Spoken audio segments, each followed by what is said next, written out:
Hello friends, welcome back to our channel. Friends, వీడియోలో మనం TSPSC conduct చేసేటువంటి group 4 కావచ్చు, ఇతర పోటీ పరీక్షలకి యూజ్ అయ్యేటువంటి జనరల్ స్టడీస్కి సంబంధించినటువంటి ముఖ్యమైనటువంటి ప్రశ్నలు, వాటికి సంబంధించిన వివరణ అయితే చూడబోతున్నాం. సో ఇది వచ్చేసి మనకు గ్రాండ్ టెస్ట్ రూపంలో ఈ క్వశ్చన్స్ అయితే తీసుకోవడం జరిగింది. ఏదైతే మనకు టీఎస్పీఎస్సీ ఇచ్చినటువంటి జనరల్ స్టడీస్ సిలబస్ ఆధారంగా సో దీనిలో అయితే క్వశ్చన్స్ అయితే తీసుకున్నాను. సో ముఖ్యంగా తెలంగాణ ఉద్యమ చరిత్రకు సంబంధించిన క్వశ్చన్స్ కావచ్చు, తెలంగాణ చరిత్ర, అదేవిధంగా కల్చర్ కావచ్చు, అండ్ పాలిటీ, ఆధునిక భారతదేశ చరిత్ర, జనరల్ సైన్స్, అండ్ అదేవిధంగా ప్రభుత్వ పథకాలు, అది మనకు సెంట్రల్ స్కీమ్స్ కావచ్చు, అదేవిధంగా స్టేట్ స్కీమ్స్ సంబంధించిన క్వశ్చన్స్, అండ్ అదేవిధంగా జాగ్రఫీ, డిజాస్టర్ మేనేజ్మెంట్, ఇలా టోటల్గా మనకు టాప్ 50 క్వశ్చన్స్ తీసుకొని మీకు అయితే ఎక్స్ప్లెయిన్ చేయడం జరుగుతుంది. సో మీకు రాబోయేటువంటి అన్ని పోటీ పరీక్షలకు యూజ్ ఉంటుంది, ముఖ్యంగా గ్రూప్ 4కి అయితే చాలా యూజ్ ఉంటుంది. సో వీడియోని ఎక్కడ స్కిప్ చేయకుండా ఎండ్ వరకు చూడండి. చూసే ప్రతి ఒక్కరు ఖచ్చితంగా లైక్ చేయండి, మీకు యూజ్ అయ్యేటువంటి ఇన్ఫర్మేషన్ అయితే అందించడం జరుగుతుంది. చాలామంది చూస్తున్నారు కానీ లైక్ చేయట్లేదు, ఖచ్చితంగా లైక్ చేయండి. ఈ వీడియోకి అయితే నేను 1000 లైక్స్ ఎక్స్పెక్ట్ చేస్తున్నాను. సో ఇది ఎవరికైతే యూజ్ ఉంటుందో వారికి షేర్ చేయండి, అదేవిధంగా సబ్స్క్రైబ్ చేసుకొని చూడండి, రెగ్యులర్గా మీకు జాబ్ అప్డేట్స్ అంతాయి. సో అదేవిధంగా మన ఛానల్కి సంబంధించిన టెలిగ్రామ్ గ్రూప్లో కూడా జాయిన్ కాండి. సో దాంట్లో కూడా రెగ్యులర్గా జాబ్ అప్డేట్ షేర్ చేస్తున్నాను, మీకు చాలా యూజ్ ఉంటుంది. ఆ గ్రూప్లో కంపల్సరీ జాయిన్ కాండి. సో నెక్స్ట్ కూడా మనకు మరొక గ్రాండ్ టెస్ట్ ప్రతిరోజు ఒక్కొక్క గ్రాండ్ టెస్ట్ అయితే అప్లోడ్ చేయడం జరుగుతుంది. నెక్స్ట్ సబ్జెక్ట్ వైజ్గా గ్రాండ్ టెస్ట్ అయితే అప్లోడ్ చేస్తాను. సో మనకు గ్రూప్ 4లో పాలిటీకి ఎక్కువ వెయిటేజ్ ఉంది కనుక పాలిటీ లేదంటే ఆధునిక భారతదేశ చరిత్రకు సంబంధించి కూడా టాప్ 50కి సంబంధించినటువంటి గ్రాండ్ టెస్ట్ రేపు అప్లోడ్ చేయడం జరుగుతుంది.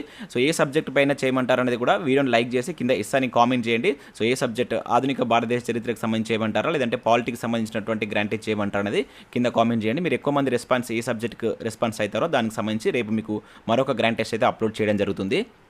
ఫ్రెండ్స్, ఈ వీడియోలో మనం మొదటి క్వశ్చన్ కనుక చూసినట్లయితే, క్రింది వాటిలో తెలంగాణలోని కులాలు వాటి ఆశ్రిత కులాలకు సంబంధించి సరికాని జతను గుర్తించండి అని చెప్పేసి ఇక్కడ క్వశ్చన్ ఇవ్వడం జరిగింది. చాలా ఇంపార్టెంట్. మనకు రీసెంట్గా ఈ ఆశ్రిత కులాలకు సంబంధించి గ్రూప్ 1 ప్రిలిమ్స్ కూడా ఒక క్వశ్చన్ అయితే రావడం జరిగింది.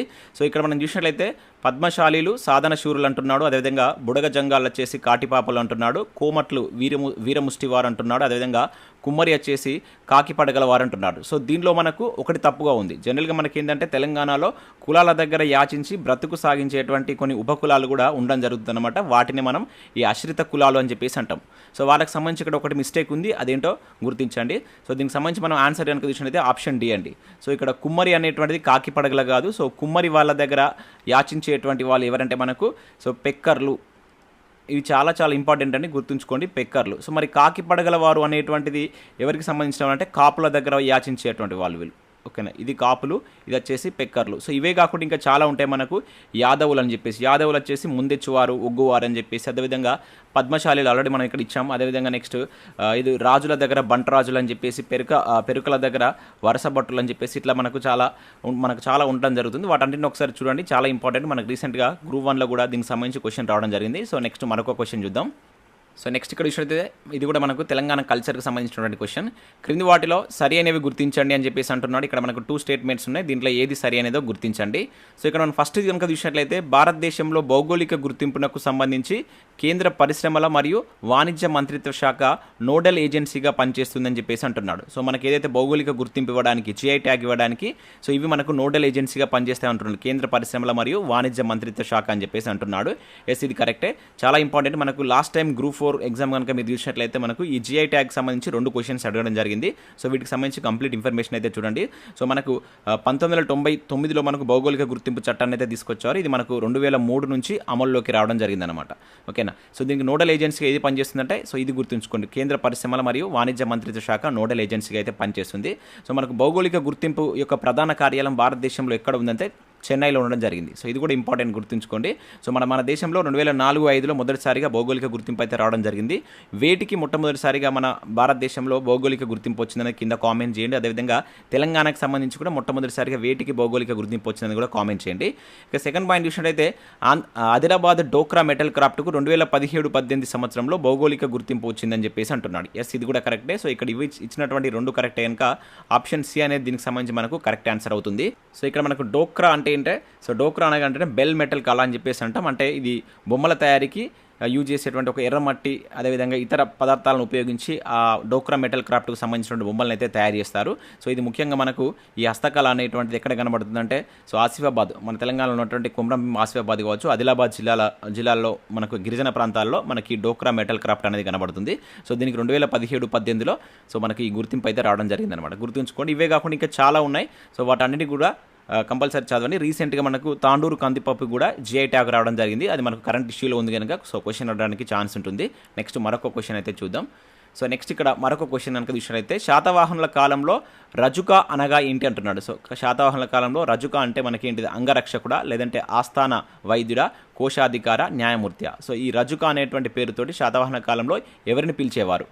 సో దీనికి సంబంధించి మనం ఆన్సర్ కనుక చూసినట్లయితే న్యాయమూర్తి అండి. సో న్యాయమూర్తి, సో రజుక అంటే మనకు శాతవాహనుల కాలంలో న్యాయమూర్తి అనేటువంటి మీనింగ్ వస్తుంది. సో అక్కడ న్యాయమూర్తిని రజుక అని చెప్పేసి పిలిచేవారు. ఇది మనకు తెలంగాణ హిస్టరీకి సంబంధించినటువంటి క్వశ్చన్. సో అదేవిధంగా ఇక్కడ మనకు అంగరక్షకుడు, సో శాతవాహన కాలంలో మనకు అంగరక్షకుడు అని చెప్పేసి ఎవరిని పిలిచేవారు అంటే సో మహాతలవర.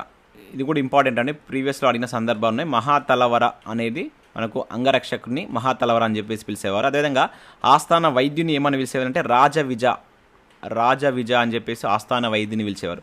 అదేవిధంగా ఈ కోశాధికారిని మనకి ఏ విధంగా పిలిచేదంటే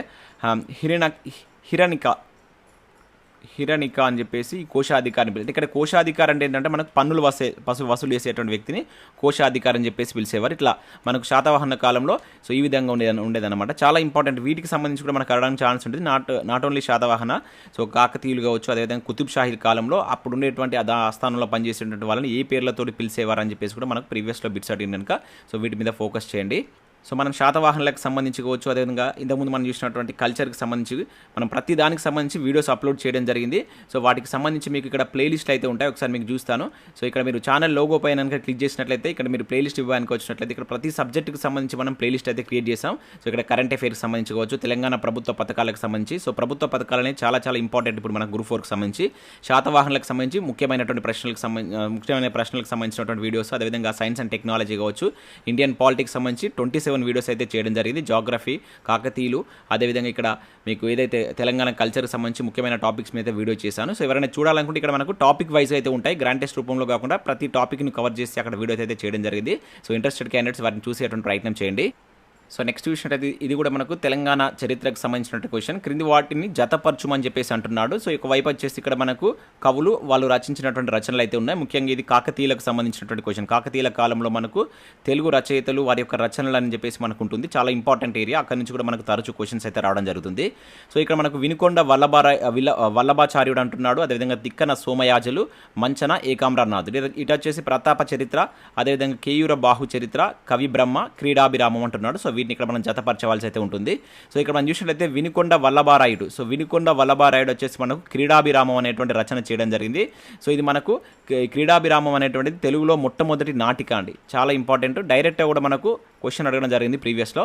సో ఇక్కడ వినుకొండ వల్లభాచార్యుడు వచ్చేసి క్రీడాభిరామం. అదేవిధంగా తిక్కన సోమయాజులు, సో తిక్కన సోమయాజులకు ఉన్నటువంటి బిరుదు ఏంటంటే మనకు కవి బ్రహ్మ అనేటువంటి బిరుదు ఉండడం జరిగింది. సో ఇది కూడా చాలా ఇంపార్టెంట్. ఇతను 2వ మనమసిద్ధి యొక్క ఆస్థాన కవిగా చేశాడు. ఇతనికి కవి బ్రహ్మ కావచ్చు, సోమయాజి, అదేవిధంగా ఉభయ కవిమిత్ర అనేటువంటి బిరుదులు కూడా ఉన్నాయి. సో ఇతని యొక్క మొట్టమొదటి రచన ఏంటంటే నిర్వచనోత్తర రామాయణం అనేటువంటిది మనకు తిక్కన సోమయాజుల యొక్క మొట్టమొదటి రచన. సో అది కూడా ఇంపార్టెంట్, చాలాసార్లు అడిగింది, గుర్తుంచుకోండి. ఇక నెక్స్ట్ చూసినట్టయితే మంచన, సో మంచనకు సంబంధించి చూసినట్టయితే మనకు మంచన యొక్క రచన ఏంటంటే మనకు కేయూర బాహు చరిత్ర, అదేవిధంగా ఏకామ్రనాథుడు, సో ప్రతాప చరిత్ర. సో ప్రతాప చరిత్ర అనేటువంటిది మనకు ఏకామ్రనాథుడు రాసినటువంటి రచన. సో ఇక్కడ మనకు రివర్స్లో ఉన్నాయి A4, so A4 and B3, so ఈ విధంగా అయితే ఉండడం జరిగింది. So A4, B3, C2, D1 అంటే ఆప్షన్ 2 అనేది దీనికి సంబంధించి మనకు కరెక్ట్ ఆన్సర్ అవుతుంది. సో కాకతీయులలో మనకు అక్కడ ఉన్నటువంటి రచయితల గురించి చాలా చాలా ఇంపార్టెంట్. అక్కడ మనకు తెలుగు రచయితలు ఎక్కువ కనబడతారు. సో వీళ్ళే కాకుండా గోన బుద్ధారెడ్డి రంగనాథ రామాయణం కావచ్చు, అదేవిధంగా బద్దెన మనకు సుమతి శతకం కావచ్చు, అదేవిధంగా నీతి శాస్త్ర ముక్తావళి బద్దెనకు సంబంధించి శివదేవయ్య పురుషార్థ సారం, అది కూడా మనకు ప్రీవియస్లో బిట్ అడిగిండు. అదేవిధంగా మడిక సింగన సకల నీతి సారం అనేటువంటి రచనలు చేయడం జరిగింది. సో వాటికి సంబంధించి కూడా చూసుకోండి. నెక్స్ట్ మరొక క్వశ్చన్ చూద్దాం. సో నెక్స్ట్ క్వశ్చన్ కనుక చూసినట్లయితే నిజాం కాలంలో బటాయి విధానం అనగా అంటే ఇక్కడ మనకు ఒక క్వశ్చన్ అయితే రావడం జరిగింది. సో ఇది వచ్చేసి మనకు ఇది తెలంగాణ చరిత్ర నుంచి నిజామ్స్ నుంచి అయితే తీసుకున్నటువంటి క్వశ్చన్, చాలా ఇంపార్టెంట్. మనకు లాస్ట్ టైం గ్రూప్ 4లో మనకు ఈ నిజామ్స్ నుంచి 2 or 3 క్వశ్చన్స్ అయితే అడగడం జరిగింది కనుక ఆ చాప్టర్ పైన కొంచెం ఎక్కువగా ఫోకస్ చేయండి. సో బటాయి విధానం అంటే ఏంటిది? సో భూమి శిస్తును ధాన్య రూపంలో వసూలు చేయడమా, లేదంటే భూమి శిస్తును ధన రూపంలో వసూలు చేయడమా, లేదంటే భూమిని కొలిచేటువంటి ఒక విధానమా, లేదంటే వేలం పాట ద్వారా అధికారాన్ని పొందడమా, అంటే లేకుండా వసూలు చేసే అధికారాన్ని పొందడమా అని చెప్పేసి అంటున్నాడు. సో ఇక్కడ మనకు దీనికి సంబంధించి ఆన్సర్ కనుక చూసినట్లయితే మనకు సో భూమి శిస్తును ధాన్య రూపంలో వసూలు చేయడాన్ని మనం సో బటాయి విధానం అని చెప్పేసి అంటాం. ఇక్కడ సో నిజాం కాలంలో చాలా ఇంపార్టెంట్. సో మనకు నిజాం కాలంలో మనకి ఏదైతే సాలార్జంగ్ సంస్కరణలు మనం చూసినప్పుడు అక్కడ రెవెన్యూ సంస్కరణలో భాగంగా సో భూమి శిస్తును 2 రకాలుగా మనకు కనబడుతుంది అనమాట. సో అక్కడ మనకు సాలార్జంగ్ రాకముందు అక్కడ ఏంటంటే ఈ బటాయి విధానం అనేటువంటిది అమల్లో ఉంటుంది. అంటే భూమి శిస్తు అనేటువంటిది ధాన్య రూపంలో వసూలు చేస్తారనమాట. ఎవరు వసూలు చేసేవారంటే బిల్ ముక్తేదారులు. అది కూడా చాలా చాలా ఇంపార్టెంట్. ఇది కూడా మనకు ప్రీవియస్లో బిట్ అడిగిండు. సో బిల్ ముక్తేదారులు ఒక వేలంపాట ద్వారా సో ఆ అధికారాన్ని పొంది ఎక్కువగా శిస్తులు వసూలు చేసి సో అప్పుడు ప్రభుత్వానికి తక్కువగా వాళ్ళు శిస్తు చెల్లించడం అనేది జరిగింది అనమాట. దాన్నే బటాయి విధానం అంటారు. అప్పుడు మనకు సాలార్జంగ్ వచ్చిన తర్వాత ఏం చేసిందంటే సో ఈ బటాయి విధానాన్ని తీసేసి భూమి శిస్తును ధన రూపంలో చెల్లించేటువంటి విధానాన్ని తీసుకొచ్చారు. సో దీన్నే మనం రైత్వారీ విధానం అని చెప్పేసి అంటాం. ఓకేనా, రైత్వారీ విధానం అని చెప్పేసి పిలవడం జరుగుతుంది. దీన్ని ఏ నిజాం కాలంలో సాలార్జంగ్ ప్రవేశపెట్టిండు అని చెప్పేసి కింద కామెంట్ చేయండి. మీకు తెలిసినట్లయితే ఏ నిజాం కాలంలో మనకు ఈ రైత్వారీ విధానాన్ని సాలార్జంగ్ ప్రవేశపెట్టిందని కామెంట్ చేయండి. అదేవిధంగా భూమిని కొలిచేటువంటి సాధనం అంటూ కూడా మనకు ఒక ఆప్షన్ ఇక్కడ చూడడం జరిగింది. సో ఇది కూడా చాలా చాలా ఇంపార్టెంట్. దీన్ని బిగా అని చెప్పేసి అంటాం. చాలా ఇంపార్టెంట్. ఇది మనకు మొఘల్స్ కాలంలో కూడా దీనికి సంబంధించి అయితే చూస్తాం అక్కడ. సో బిగా ఒక 6x6 చైన్స్ తోటి సో ఈ బిగా అనే దానితోటి భూమి కొలిచేటువంటి సాధనం అనమాట. సో అప్పుడు ఈ రెవెన్యూ సంస్కరణలో భాగంగా ఈ బిగాని యూజ్ చేసి అప్పుడు అక్కడ భూమిని కొలిచేవారు అనమాట. ఇది సాలార్జంగ్ సంస్కరణలో భాగంగా మనం చూస్తాం. సో ఇది ఆప్షన్ ఏ అనేది దీనికి సంబంధించి మనకు కరెక్ట్ ఆన్సర్ అవుతుంది. నెక్స్ట్ మరొక క్వశ్చన్ చూద్దాం. సో నెక్స్ట్ క్వశ్చన్ కనుక చూసినట్లయితే సో క్రింది వాటిలో సరికానిది గుర్తించండి అని చెప్పేసి అంటున్నాడు. సో ఇక్కడ దీంట్లో మనకు ఒకటి మిస్టేక్ ఉంది, అదేంటో గుర్తించండి. ముఖ్యంగా ఇది ముల్కీ రూల్స్కి సంబంధించినటువంటి క్వశ్చన్, చాలా ఇంపార్టెంట్. మనకు ముల్కీకి సంబంధించి కూడా క్వశ్చన్ రావడానికి ఛాన్స్ ఉంటుంది. కంప్లీట్ ఆ ఏరియాని అయితే చూడండి. సో ఇక్కడ మనం చూసినట్లయితే నిజాం కాలంలో 1888 గెజిట్ ప్రకారం కనీసం 12 సంవత్సరాలు నిజాం రాజ్యంలో స్థిరపడిన వారు ముల్కీలుగా గుర్తించబడతారు అంటున్నాడు. ఏ గెజిట్ ప్రకారం ఇక్కడ 1888 గెజిట్ అని చెప్పేసి అంటున్నాడు. సో చాలా ఇంపార్టెంట్. ఈ గెజిట్ ఎవరి కాలంలో వచ్చిందని చెప్పేసి కూడా అడగడానికి ఛాన్స్ ఉంటుంది. 6వ నిజాం కాలంలో మనకు మహబూబ్ అలీ ఖాన్ కాలంలో ఈ గెజిట్ అయితే రావడం జరిగింది. సో దీని ప్రకారం మనకు 12 సంవత్సరాలు నిజాం రాజ్యంలో స్థిరపడిన వారు మనకు ముల్కీలుగా గుర్తించబడతారు. ఇది కరెక్టే. సో మీకు ఆల్రెడీ నేను ప్రీవియస్లో మనకు తెలంగాణ మూవ్మెంట్కి సంబంధించి కూడా నేను 15 వీడియోస్ అయితే అప్లోడ్ చేయడం జరిగింది. 69 మూమెంట్ వరకు. ఇంకా అవే కాకుండా మిగతా వీడియోస్ కూడా అప్లోడ్ చేస్తాను. ఒకసారి వాటిలో నేను క్లియర్గా ఎక్స్ప్లెయిన్ చేస్తాను. ఆ వీడియోస్ అయితే చూడండి, అక్కడ మీకు టాపిక్ వైజ్ అయితే ఉంటాయి. సో ఇక్కడ మనం 4 గుర్తుంచుకోవాల్సి ఉంటుంది. సో ఇక్కడ ఏంటి 12 సంవత్సరాలు వచ్చేసి 1888 గెజిట్ ప్రకారం. అదేవిధంగా మనకు 1919 ఫర్మానా కూడా ఉంటుంది. దీని ప్రకారం ముల్కీ రూల్స్కి ఎన్ని సంవత్సరాలు అంటే 15 సంవత్సరాలనే ఉండాలి. తర్వాత మనకు ఏదైతే పెద్ద మనుషుల ఒప్పందం ఉంది కదా, సో జెంటిల్మెన్ అగ్రిమెంట్, పెద్ద మనుషుల ఒప్పందం ప్రకారం కనుక చూసినట్లయితే 12 సంవత్సరాలు ఉన్నట్లయితే వాళ్ళు ముల్కీలుగా పరిగణించబడతారు. తర్వాత మనకు పబ్లిక్ ఎంప్లాయ్మెంట్ యాక్ట్ అని చెప్పేసి మనం చూస్తాం 1959. అంటే మనకు సెంట్రల్ గవర్నమెంట్లో 1957 వస్తుంది, మన దగ్గర 1959 మార్చి 21న వస్తుంది. ఆ పబ్లిక్ ఎంప్లాయ్మెంట్ రూల్ ప్రకారం కనుక చూసినట్లయితే 15 సంవత్సరాలు ముల్కీగా 15 సంవత్సరాలు ఇక్కడ నివసించినటువంటి వ్యక్తి ముల్కీగా గుర్తించబడతాడు. ఇక నెక్స్ట్ మనకు 6 సూత్రాల పథకం. 6 సూత్రాల పథకానికి సంబంధించి 4 సంవత్సరాలు ఉంటే ముల్కీగా గుర్తించబడతాడు. సో వీటి గురించి నేను ఆల్రెడీ మీకు ప్రీవియస్లో చెప్పాను. ఈ 4ని గుర్తుంచుకొని కన్ఫ్యూజ్ కాకుండా ఒక ఆర్డర్ ప్రకారం గుర్తుంచుకోండి. సో నెక్స్ట్ ఫస్ట్ది కరెక్ట్. ఇక నెక్స్ట్ చూసినట్లయితే ముల్కీ ఉద్యమ గాడ్ ఫాదర్ అని కిషన్ పరిషద్ అంటారని చెప్పేసి అంటున్నాడు. ఎస్, ఇది కరెక్టే. సో ఇతని వల్ల మనకు 1910 ప్రకటన అనేది రావడం జరుగుతుంది. సో ఇది కూడా మనకు ప్రీవియస్లో అడిగిండు. సో మనకు నాన్ ముల్కీ ఉద్యోగాల్ని తాత్కాలికమైనవిగా పరిగణించాలని చెప్పేసి మనకు 1910లో సో ఈ మనకు ఎవరు ఈ కిషన్ పరిషద్ వల్ల ఈ మనకు 1910 ప్రకటన వస్తుంది. అందుకే ఇతను ముల్కీ ఉద్యమ గాడ్ ఫాదర్ అని చెప్పేసి పిలుస్తారు. ఇది కరెక్ట్. ఇక నెక్స్ట్ దక్కని జాతీయవాదం అనేటువంటి సిద్ధాంతాన్ని తీసుకువచ్చింది నవాబ్ సర్ నిజామాత్ జంగ్ అని చెప్పేసి అంటున్నాడు. సో ఇది తప్పండి. సో ఇది మనకు మిస్టేక్ ఇచ్చిండు. సో ఈ దక్కని జాతీయవాదం అనే సిద్ధాంతాన్ని తీసుకొచ్చినటువంటి వ్యక్తి ఎవరంటే మనకు సో డాక్టర్ జోరే. ఓకేనా, డాక్టర్ జోరే అనేటువంటి పర్సన్ మనకి దక్కని జాతీయవాదం అనేటువంటి సిద్ధాంతాన్ని తీసుకురావడం జరుగుతుంది. సో ఇదే దక్కన్ జాతీయవాదానికి ఎదురుగా దీనికి అంటే వ్యతిరేకంగా మనకు ముస్లిం సార్వభౌమాధికారం అని చెప్పేసి మనకు ఇది కూడా ఈ సిద్ధాంతం కూడా మనం చూడడం జరుగుతుంది అనమాట నిజాం కాలంలో. సో ఇది దీనికి సంబంధించి ఇక్కడ మనం మిస్టేక్ ఇచ్చింది. ఇక నెక్స్ట్ 1919 ఫర్మానా ప్రకారం 15 సంవత్సరాలు నిజాం రాజ్యంలో ఉన్న వ్యక్తి ముల్కీగా పరిగణించబడతాడు. ఆల్రెడీ మీకు ఇక్కడ ఫస్ట్లో ఎక్స్ప్లెయిన్ చేయడం జరిగింది. సో వీటన్నిటిని గుర్తుంచుకోండి, చాలా ఇంపార్టెంట్. ఇక్కడ మనకు 1919 ఫర్మానా కూడా చాలా ఇంపార్టెంట్. ఇది మనకు 7వ నిజాం కాలంలో ఈ ఫర్మాన్ అనేది రావడం జరుగుతుంది అనమాట. సో దీనికి సంబంధించి ఇక్కడ మనకు ఆప్షన్ 3 అనేటువంటిది కరెక్ట్ ఆన్సర్. నెక్స్ట్ మరొక క్వశ్చన్ చూద్దాం. సో నెక్స్ట్ క్వశ్చన్ కనుక చూసినట్లయితే ఏ సంవత్సరంలో రాష్ట్రపతి ఉత్తర్వుల ద్వారా తెలంగాణ ప్రాంతీయ సంఘంను ఏర్పాటు చేశారు అని చెప్పేసి అంటున్నాడు. సో ఇది కూడా మనకు మూమెంట్కి సంబంధించిన క్వశ్చన్స్. సో మొదటగా నేను కల్చర్కి సంబంధించి కొన్ని క్వశ్చన్స్ తీసుకున్నాను. తర్వాత మనకు ఇది తెలంగాణ చరిత్ర, తర్వాత మూమెంట్. యాక్చువల్గా మనకి ఏదైతే మనకు గ్రూప్ 4లో వెయిటేజ్ ప్రకారం, ఫర్ ఎగ్జాంపుల్ గ్రూప్ 4లో ఒక 10 క్వశ్చన్స్ ఒక టాపిక్ నుంచి వస్తే నేను దాన్ని కుదించి ఒక 2 or 3 క్వశ్చన్స్ అట్లా తీసుకోవడం జరిగిందనమాట. సో అంటే మనకు టోటల్గా 150 మార్క్స్ జనరల్ స్టడీస్ పేపర్ ఉంటుంది, కానీ నేను ఇప్పుడు 50 మార్కులకి గ్రాండ్ టెస్ట్ కండక్ట్ చేస్తున్నాను కనుక ఈ రేషియోలో మనం క్వశ్చన్స్ అయితే తీసుకున్నాం. సో అక్కడ 10 క్వశ్చన్స్ ఉంటే ఇక్కడ ఒక 3 క్వశ్చన్స్ తీసుకున్నాం, 30 ఉంటే ఇక్కడ 10 క్వశ్చన్స్. సో ఇక్కడ ఇప్పుడు ఇవి మూమెంట్కి సంబంధించిన క్వశ్చన్స్, నెక్స్ట్ పాలిటీ తీసుకున్నాను, తర్వాత ఆధునిక భారతదేశ చరిత్ర. సో ఆ విధంగా అయితే క్వశ్చన్ తీసుకోవడం జరిగిందనమాట. సో దీనికి సంబంధించి మనం ఇక్కడ 1955 లేకుంటే 1956 1957 లేదంటే 1958 సో రాష్ట్రపతి ఉత్తర్వులు ఎప్పుడు జారీ చేస్తారు ప్రాంతీయ సంఘాన్ని ఏర్పాటు చేయడం కోసం? సో ఆన్సర్ కనుక చూసినట్లయితే మనకు 1958 అండి. 1958 ఫిబ్రవరి 1న మనకు ఏర్పాటు చేయడం జరిగింది. సో ఇది వచ్చేసి మనకు the Andhra Pradesh regional committee order 1958 అనేటువంటి ఉత్తర్వుల ద్వారా సో మనకి తెలంగాణ ప్రాంతీయ సంఘం అనేది ఏర్పడుతుంది. ఏదైతే మనకు పెద్ద మనుషుల ఒప్పందం జరుగుతుంది కదా, దానిలో మనకు 14 అంశాలు ఉంటాయి. సో ఈ 14 అంశాల్లో కనుక చూసినట్లయితే మనకు 9వ అంశం అనేటువంటిది మనకు ఏదైతే ఈ ప్రాంతీయ సంఘం గురించి ఎక్స్ప్లెయిన్ చేయడం జరుగుతుంది. సో పెద్ద మనుషుల ఒప్పందం గురించి కూడా క్లియర్గా చూడండి, క్వశ్చన్ రావడానికి ఛాన్స్ ఉంటుంది. ఇవన్నీ మనకి ఏంటంటే క్వశ్చన్ రావడానికి ఛాన్స్ ఉండేటువంటి ఏరియాస్ అనమాట. సో వాటిని మీరు కంపల్సరీ చూడండి. కంపల్సరీ క్వశ్చన్ వస్తుందని మనం చెప్పలేం, కాకపోతే ప్రీవియస్లో అక్కడి నుంచి క్వశ్చన్స్ అడిగిన కనుక సో రాబోయేటువంటి ఎగ్జామ్స్కి సంబంధించి కూడా వాటిని మనం ఒకసారి చూసుకుంటే బెటర్. సో నెక్స్ట్ క్వశ్చన్ కనుక చూసినట్లయితే సో ఈ క్రింది ఏ కమిటీ ముల్కీ నిబంధనలు కొనసాగించడానికి వీలు లేదని, రాజ్యాంగ సవరణకు కూడా అవకాశం లేదని తన నివేదికలో పేర్కొంది? సో ఇక్కడ ఇచ్చినటువంటి కమిటీలు ఇవి చాలా చాలా ఇంపార్టెంట్ కమిటీస్. నేను కమిటీస్ పైన మీకు ఒక స్పెషల్ వీడియో అయితే చేశాను మూమెంట్కి సంబంధించి. సో మీకు 100% తెలంగాణ మూమెంట్లో ఉండేటువంటి అన్ని కమిటీలు దానిలో కవర్ అయ్యాయి, నీట్గా ఎక్స్ప్లెయిన్ చేశాను. ఎవరైనా చూడాలనుకుంటే ప్లేలిస్ట్ ఉంటుంది, ఒకసారి వెళ్ళి చూడండి. సో ఇక్కడ మనకి ఏమంటున్నాడు, ముల్కీ నిబంధనలు కొనసాగించడానికి వీలు లేదు, అదేవిధంగా రాజ్యాంగ సవరణకు కూడా అవకాశం లేదని చెప్పినటువంటి కమిటీ ఏంటిది? జస్టిస్ వశిష్ఠ భార్గవ కమిటీయా, కుమార్ లలిత్ కమిటీయా, జగన్మోహన్ రెడ్డి కమిటీయా, వాంచు కమిటీయా? సో ఆన్సర్ కనుక చూసినట్టయితే మనకు వాంచు కమిటీ అండి. సో వాంచు కమిటీ అనేటువంటిది మనకు అష్టసూత్ర పథకంలో భాగంగా మనకు వాంచు కమిటీ అనేది ఇవ్వడం జరుగుతుంది. ఎప్పుడంటే 1969. సో ఇవి కూడా చాలా చాలా ఇంపార్టెంట్ అండి. సో ఏప్రిల్ 19న మనకు వాంచు కమిటీ వేస్తారు. ఓకే, 1969 ఏప్రిల్ 19న ఈ వాంచు కమిటీ అని ఇవ్వడం జరుగుతుంది. సో దాని తర్వాత మనకు ఏప్రిల్ 22న కనుక చూసినట్లయితే సో ఇది వస్తుంది జస్టిస్ వశిష్ఠ భార్గవ కమిటీ అనేది రావడం జరుగుతుంది అనమాట. సో ఈ రెండు మనకు సెంట్రల్ గవర్నమెంట్ వేసినటువంటి కమిటీస్. ఈ కుమార్ లలిత్ కమిటీ, అదేవిధంగా ఈ కుమార్ లలిత్ కమిటీకి సంబంధించి చూసినట్లయితే ఇది మనకు ఇక్కడ మన ఆంధ్రప్రదేశ్లో వేసినటువంటి కమిటీ. ఏదైతే మనకు 1969 జనవరి 19వ తారీఖున మనకు అఖిలపక్ష సమావేశం జరుగుతుంది కాసు బ్రహ్మానంద రెడ్డి. సో అఖిలపక్ష సమావేశాన్ని కండక్ట్ చేస్తారు. సో దానిలో భాగంగా మనకు వచ్చినటువంటి committee Kumar Lalit committee. So Kumar Lalit committee, అదేవిధంగా జియో నెంబర్ 36 అనేటువంటి రెండు ఇంపార్టెంట్ ఉంటాయి, వాటి గురించి కూడా అక్కడ మీరు చూసే ప్రయత్నం చేయండి. సో అదేవిధంగా ఈ జగన్మోహన్ రెడ్డి కమిటీ అనేటువంటిది మనకు గైర్ముల్కీ ఉద్యమం ఉంటుంది కదా 1952లో మనకు చాలా అక్కడ చనిపోతారు కదా చాలామంది. సో వాళ్ళపైన ఆ చనిపోయినటువంటి వ్యక్తులకు సంబంధించి విచారించడం కోసం జగన్మోహన్ రెడ్డి కమిటీ వేస్తారనమాట.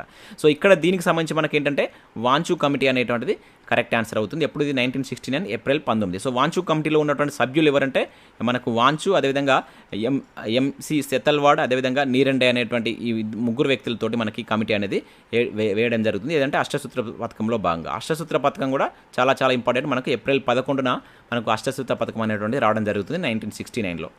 సో నెక్స్ట్ క్వశ్చన్ కనుక చూసినట్లయితే సో క్రింది సంఘటనలు అవి జరిగినటువంటి కాలానుక్రమంగా అమర్చండి అని చెప్పేసి అంటున్నాడు. సో మనకు మూమెంట్లో ఈ క్రొనాలజీ ప్రకారం కంపల్సరీ ఒక బిట్ రావడానికి ఛాన్స్ ఉంటుంది. సో వీటి గురించి కూడా నేను వీడియో చేశాను, ఒకసారి మీరు వెళ్ళి చూడండి, అక్కడ క్లియర్గా ఎక్స్ప్లెయిన్ చేశాను. సో ఇక్కడ నిజామాబాద్ అడ్వకేట్ సమావేశం అంటున్నాడు, అదేవిధంగా భువనగిరి సభ అంటున్నాడు, తెలంగాణ ప్రగతి వేదిక అంటున్నాడు, తెలంగాణ ఐక్య వేదిక అంటున్నాడు. సో ఇవి జరిగినటువంటి కాలానుక్రమంగా వీటిని అమర్చమంటున్నాడు. సో అవి ఎప్పుడు జరిగాయో మనకి ఏ సంవత్సరంలో జరిగినాయో తెలిస్తేనే మనం వీటిని క్లియర్గా అయితే అమర్చగలుగుతాం. సో మనకు నిజామాబాద్ అడ్వకేట్ సమావేశం, సో ఇది ఏంటంటే మనకు మలిదశ ఉద్యమంలో జరిగినటువంటి మొట్టమొదటి సమావేశం అని చెప్పేసి అనడం జరుగుతుంది. నిజామాబాద్లో మనకు ఎస్ పోషెట్టి ఆధ్వర్యంలో 1996 అక్టోబర్ 27న మనకి ఇది జరగడం జరుగుతుంది అనమాట ఈ సమావేశం వచ్చేసి. ఇక నెక్స్ట్ భువనగిరి సభ చాలా చాలా ఇంపార్టెంట్. దీనిలో ఉన్నటువంటి ప్రతి అంశాన్ని చూడండి. భువనగిరి సభకు సంబంధించి ప్రీవియస్లో మనకు చాలాసార్లు క్వశ్చన్స్ అడిగిండు. సో ఇది మనకు ఎప్పుడు జరిగింది? 1997లో జరగడం జరిగింది. భువనగిరి అనేది 1997. సో మార్చ్ 8-9 మనకి ఏదైతే 1969 రెడ్డి హాస్టల్ సదస్సు జరిగినటువంటి డేట్లోనే మార్చి 8-9 తేదీల్లోనే మనకి భువనగిరి సభ అనేటువంటి జరగడం జరుగుతుంది. సో ఇది దీనికి సంబంధించి. ఇక నెక్స్ట్ తెలంగాణ ప్రగతి వేదిక. సో తెలంగాణ ప్రగతి వేదిక వచ్చేసి మనకి ఇది 1997. ఇక్కడ చూడండి. సో ఇది 1997, అదేవిధంగా ఇప్పుడు జూలై. సో ఇది మార్చ్ అయితే ఇది వచ్చేసి మనకు జూలై అండి. సో జూలై 12-13 తేదీలో మనకు ఈ ప్రగతి వేదిక అనేటువంటి జరగడం జరిగింది. సో రాపోలు ఆనంద భాస్కర్ ఆధ్వర్యంలో మనకి ఇది ఏర్పడడం జరుగుతుంది అనమాట. సో దాన్ని కూడా గుర్తుంచుకోండి. సో నెక్స్ట్ ఇక్కడ లాస్ట్ చూసినట్టయితే ఇక్కడ మనకు తెలంగాణ ఐక్య వేదిక, ఇది కూడా మోస్ట్ ఇంపార్టెంట్. దీనిలో ఉన్న ప్రతి అంశాన్ని కూడా చదవాల్సి అయితే ఉంటుంది. సో తెలంగాణ ఐక్య వేదిక అనేటువంటి మనకి ఎప్పుడు ఏర్పడింది, ఇది కూడా 1997లోనే ఏర్పడింది. 1997 అక్టోబర్ 14వ తేదీన ఇది ఏర్పడడం జరిగింది అనమాట. సో ఇది చాలా చాలా ఇంపార్టెంట్ అండి. దాదాపు 28 సంస్థలతోటి, సో భాగస్వామ్య సంస్థలతోటి మనకు తెలంగాణ ఐక్య వేదిక ఏర్పడుతుంది. సో ఇది మనకు క్రోనాలజీ. సో ఇక్కడ 96 అంటే మనకి ఇది ఫస్ట్ వస్తుంది. సో దీనిలో ఫస్ట్ ఉన్నటువంటి ఆప్షన్ ఇక్కడ, దీన్ని మనం డిలీట్ చేసుకోవచ్చు. సో ఇట్లా మనం కొన్ని ఎలిమినేషన్ మెథడ్లో కూడా చేయవచ్చు. తర్వాత మనకు సో 1997లో మార్చ్ మనకి ఏది వస్తుంది, మార్చ్ ఫస్ట్ వస్తుంది, తర్వాత జూలై వస్తుంది, తర్వాత అక్టోబర్ వస్తుంది. అంటే ఇక్కడ మనకు వరుస క్రమంలోనే ఇవ్వడం జరిగింది. అంటే 1 2 3 4 అనమాట. 1 2 3 4 అనేది ఏది ఉంది మనకి ఇక్కడ, ఆప్షన్ బి అనేది ఉంది. సో దీనిలో మనకు చాలా ఇంపార్టెంట్ ఏంటంటే భువనగిరి సభ, అదేవిధంగా తెలంగాణ ఐక్య వేదిక, వీటి యొక్క కంప్లీట్ అంశాలను కూడా చూడండి. కంపల్సరీ అక్కడి నుంచి మనకు బిట్ అడగడానికి ఛాన్స్ ఎక్కువగా ఉంటుంది. సో నెక్స్ట్ క్వశ్చన్ చూసినట్లయితే, టీజేఏసీ నిర్వహించినటువంటి క్రింది కార్యక్రమాలకు సంబంధించి సరికాని జత ఏదని చెప్పేసి అంటున్నాడు. సో మనకు మలిదశ ఉద్యమంలో భాగంగా మనకు తెలంగాణ జేఏసీ ఏదైతే టీజేఏసీ ఉంటుంది కదా, సో ఇది చాలా కార్యక్రమాలు నిర్వహిస్తుంది. వీటి యొక్క వరుస క్రమం కావచ్చు, వీటికి సంబంధించిన అంశాలు మనకు తరచూ అడుగుతున్నారు కనుక చాలా చాలా ఇంపార్టెంట్. సో టీజేఏసీ అనేది ఎప్పుడు ఏర్పడింది అనేది కింద కామెంట్ చేసేటువంటి ప్రయత్నం చేయండి. ఎవరు దానికి కన్వీనర్గా చేశారు ఫస్ట్ అని చెప్పేసి కామెంట్ చేయండి. ఇక్కడ ఏమంటున్నాడు, సహాయ నిరాకరణ ఉద్యమం వచ్చేసి 2011 ఫిబ్రవరి 15 నుంచి మార్చి 4 వరకు జరిగిందని చెప్పేసి అంటున్నాడు. ఎస్, ఇది కరెక్టే. సో దీనిలో ఉన్నటువంటి ప్రతి అంశాన్ని క్లియర్గా చదవండి. అదేవిధంగా మిలియన్ మార్చ్ వచ్చేసి 2010 మార్చ్ 10 అని చెప్పేసి అంటున్నాడు. సో ఇక్కడ కొంత కన్ఫ్యూజ్ కావడానికి ఛాన్స్ ఉంటుంది. మనకు డేట్స్ ఇయర్స్ ఇచ్చినప్పుడు చాలా కన్ఫ్యూజ్ అవుతాం. అదేవిధంగా ఇక్కడ సకల జన సమయ కావచ్చు, సాగరహార, ఇవన్నీ మనకు దగ్గరగా ఉంటాయి కనుక సో ఒక కోడ్ ప్రకారం మీరు గుర్తుంచుకునేటువంటి ప్రయత్నం చేయండి. సో మిలియన్ మార్చ్ అనేటువంటిది మనకు సో 2010లో జరగలేదు. ఓకేనా, మిలియన్ మార్చ్ జరిగినటువంటిది 2011లో జరిగింది. చాలా చాలా ఇంపార్టెంట్. 2011 మార్చి 10న జరిగింది. సో ఇదే మనకు మిస్టేక్ ఇచ్చాడు. ఇక సకల జనుల సమయం వచ్చేసి 2011 సెప్టెంబర్ 13 నుంచి అక్టోబర్ 24 మధ్య జరుగుతుంది. అదేవిధంగా సాగరహారం వచ్చేసి 2012 నుంచి సెప్టెంబర్ 30 వరకు జరుగుతుంది. సో దీన్ని కూడా మనకు చాలాసార్లు క్రోనాలజీ ప్రకారం కూడా అమర్చమంటాడు. ఓకేనా, వీటిని ఇట్లా ఇచ్చేసి క్రోనాలజీ ప్రకారం ఏబీసీ అని చేస్తారు కనుక సో మనకు డేట్లు గుర్తుండాలి. ముఖ్యంగా డేట్స్ అండ్ ఇయర్స్ అనేది చాలా చాలా ఇంపార్టెంట్. సో క్రోనాలజీ సంబంధించి మినిమం ఒక క్వశ్చన్ రావడానికి ఛాన్స్ ఉంటుంది. సో దీనికి ఆప్షన్ బి అనేది ఇక్కడ మనకు మిలియన్ మార్చ్ అనేది 2011లో జరిగినటువంటిది, ఇక్కడ 10 ఇచ్చారు కనుక సో దీనికి సంబంధించి ఇది మనకు తప్పు అవుతుంది. నెక్స్ట్ మరో క్వశ్చన్ చూద్దాం. సో నెక్స్ట్ క్వశ్చన్ కనుక చూసినట్లయితే, ఈ క్రింది ఏ చట్టం ద్వారా భారతదేశంలో తొలిసారిగా మున్సిపాలిటీలకు చట్టబద్ధత కల్పించారు అని చెప్పేసి అంటున్నాడు. సో ఇది పాలిటీకి సంబంధించినటువంటి క్వశ్చన్. మనకు గ్రూప్ 4లో పాలిటీకి ఎక్కువ వెయిటేజ్ ఉంది. 30 to 35 క్వశ్చన్స్ వస్తాయి కనుక సో మంచిగా చదవండి. సో నేను ఆల్రెడీ పాలిటీకి సంబంధించి 27 వీడియోస్ టాపిక్ వైజ్గా క్లియర్గా ప్రతి క్వశ్చన్ అయితే ప్రతి టాపిక్ని క్వశ్చన్ రూపంలో తీసుకొని ఎక్స్ప్లెయిన్ చేయడం జరిగింది. ప్లేలిస్ట్ ఉంటుంది, ఒకసారి వాటిని మీరు రివిజన్ చేసేటువంటి ప్రయత్నం చేయండి. సో వాటికి సంబంధించి మనం నెక్స్ట్ వీడియోలో గ్రాండ్ టెస్ట్ కూడా చూద్దాం. టోటల్గా పాలిటీకి సంబంధించి ఒక 40 to 50 బిట్స్ ఒక గ్రాండ్ టెస్ట్ కూడా కండక్ట్ చేస్తాను. సో రేపు ఉంటుంది కనుక సో ఒకసారి మీరు ప్రిపేర్ కాండి. సో బిట్స్ని ప్రాక్టీస్ చేయండి. మీరు ప్రతి బిట్ను ఒకసారి వీడియోని పాజ్ చేసుకొని మీరు ఓన్గా ఆన్సర్ చేయండి. తర్వాత నా ఎక్స్ప్లెనేషన్ వినండి, మీకు ప్రాక్టీస్ చేసిన విధంగా కూడా ఉంటుంది. సో ఇక్కడ మనకు 1773 రెగ్యులేటివ్ చట్టమా, లేకుంటే పిట్స్ ఇండియా చట్టమా, 1813 చార్టర్ చట్టమా, లేకుంటే 1793 చట్టమా. సో ఏ చట్టం ప్రకారం మనకు మున్సిపాలిటీలకు ఏది చట్టబద్ధత కల్పించారు అని చెప్పేసి అంటున్నాడు. సో ఆన్సర్ విషయంలో మనకు చార్టర్ చట్టం 1793 అండి. సో 1793 ఆప్షన్ డి అనేది దీనికి సంబంధించి మనకు కరెక్ట్ ఆన్సర్ అవుతుంది. సో చట్టాలకు సంబంధించి ఒక క్వశ్చన్ రావడానికి ఛాన్స్ ఉంటుంది కనుక ప్రతి దాని గురించి క్లియర్గా అయితే చదివేటువంటి ప్రయత్నం చేయండి. సో మనకు భారతదేశంలోనే మొట్టమొదటి మున్సిపల్ కార్పొరేషన్ అనేటువంటి మనకు మద్రాసులో ఏర్పడింది. ఓకేనా, సో ఈ మద్రాసులో ఎప్పుడు ఏర్పడిందంటే సో 1687 అండి. ఇది కూడా మనకు ప్రీవియస్లో బిట్టడిన సందర్భాలనే గుర్తుంచుకోండి. 1687లో మొట్టమొదటి మున్సిపాలిటీ ఏర్పడింది. సో ఇక్కడ మనం గుర్తుంచుకోవాల్సిన మరొక పాయింట్ ఏంటంటే, ఈ స్థానిక సంస్థలకు పన్నులు విధించేటువంటి అధికారాన్ని ఏ చట్టం ద్వారా ఇచ్చారంటే మనకు అది 1813. ఓకేనా, ఇది పన్నులు. ఓకేనా, కన్ఫ్యూజ్ కాకండి, ఇది పన్నులు విధించేటువంటి చట్టం. సో చట్టబద్ధత కల్పించింది మాత్రం 1793. సో ఈ రెండింటికి ఆ వేరియేషన్ అనేది గుర్తుంచుకోండి, కన్ఫ్యూజ్ అయి పెట్టేటువంటి ఛాన్స్ ఉంటుంది. నెక్స్ట్ మరో క్వశ్చన్ చూద్దాం. సో నెక్స్ట్ క్వశ్చన్ చూసినట్లయితే, సో రాజ్యాంగ పరిషత్ కమిటీలకు సంబంధించి క్రింది వాటిలో సరికాని జత అని చెప్పేసి అంటున్నాడు. సో మనకు రాజ్యాంగ పరిషత్ నేపథ్యంలో చాలా కమిటీలు అయితే మనకి ఇవ్వడం జరుగుతుంది. చాలా చాలా ఇంపార్టెంట్ కమిటీస్ ఇవి. సో దాదాపు 22 కమిటీలు అనేటువంటి చేస్తారు. సో 22 కమిటీలకు సంబంధించి ఒక ముఖ్యంగా 10 కమిటీలకు సంబంధించి ఎవరెవరు దానికి సంబంధించినటువంటి చైర్మన్గా ఉన్నారనేది అడగడానికి అయితే ఛాన్స్ ఉంటుంది. సో ఇక్కడ ఏమంటాడు, కేంద్ర ప్రభుత్వ అధికార కమిటీ జవహర్లాల్ నెహ్రూ అంటున్నాడు. కేంద్ర రాజ్యాంగ విధాన కమిటీకి వచ్చేసి బాబు రాజేంద్ర ప్రసాద్ అంటున్నాడు. సలహా సంఘం వచ్చేసి సర్దార్ వల్లభాయ్ పటేల్ అంటున్నాడు. రాజ్యాంగ ముసాయిదా కమిటీకి వచ్చేసి డాక్టర్ బిఆర్ అంబేద్కర్ అంటున్నాడు. సో కొన్ని మనం ఎలిమినేట్ చేయవచ్చు. సో చాలా మందికి తెలిసిందంటే ఇది ఈజీగా మనం ఎలిమినేట్ చేసుకోవచ్చు. ఇది రాజ్యాంగ ముసాయిదా కమిటీకి మనకు డాక్టర్ బిఆర్ అంబేద్కర్ అంటే ఇది మనకు కరెక్టే అవుతుంది. సో దీన్ని ఎలిమినేట్ చేసేద్దాం.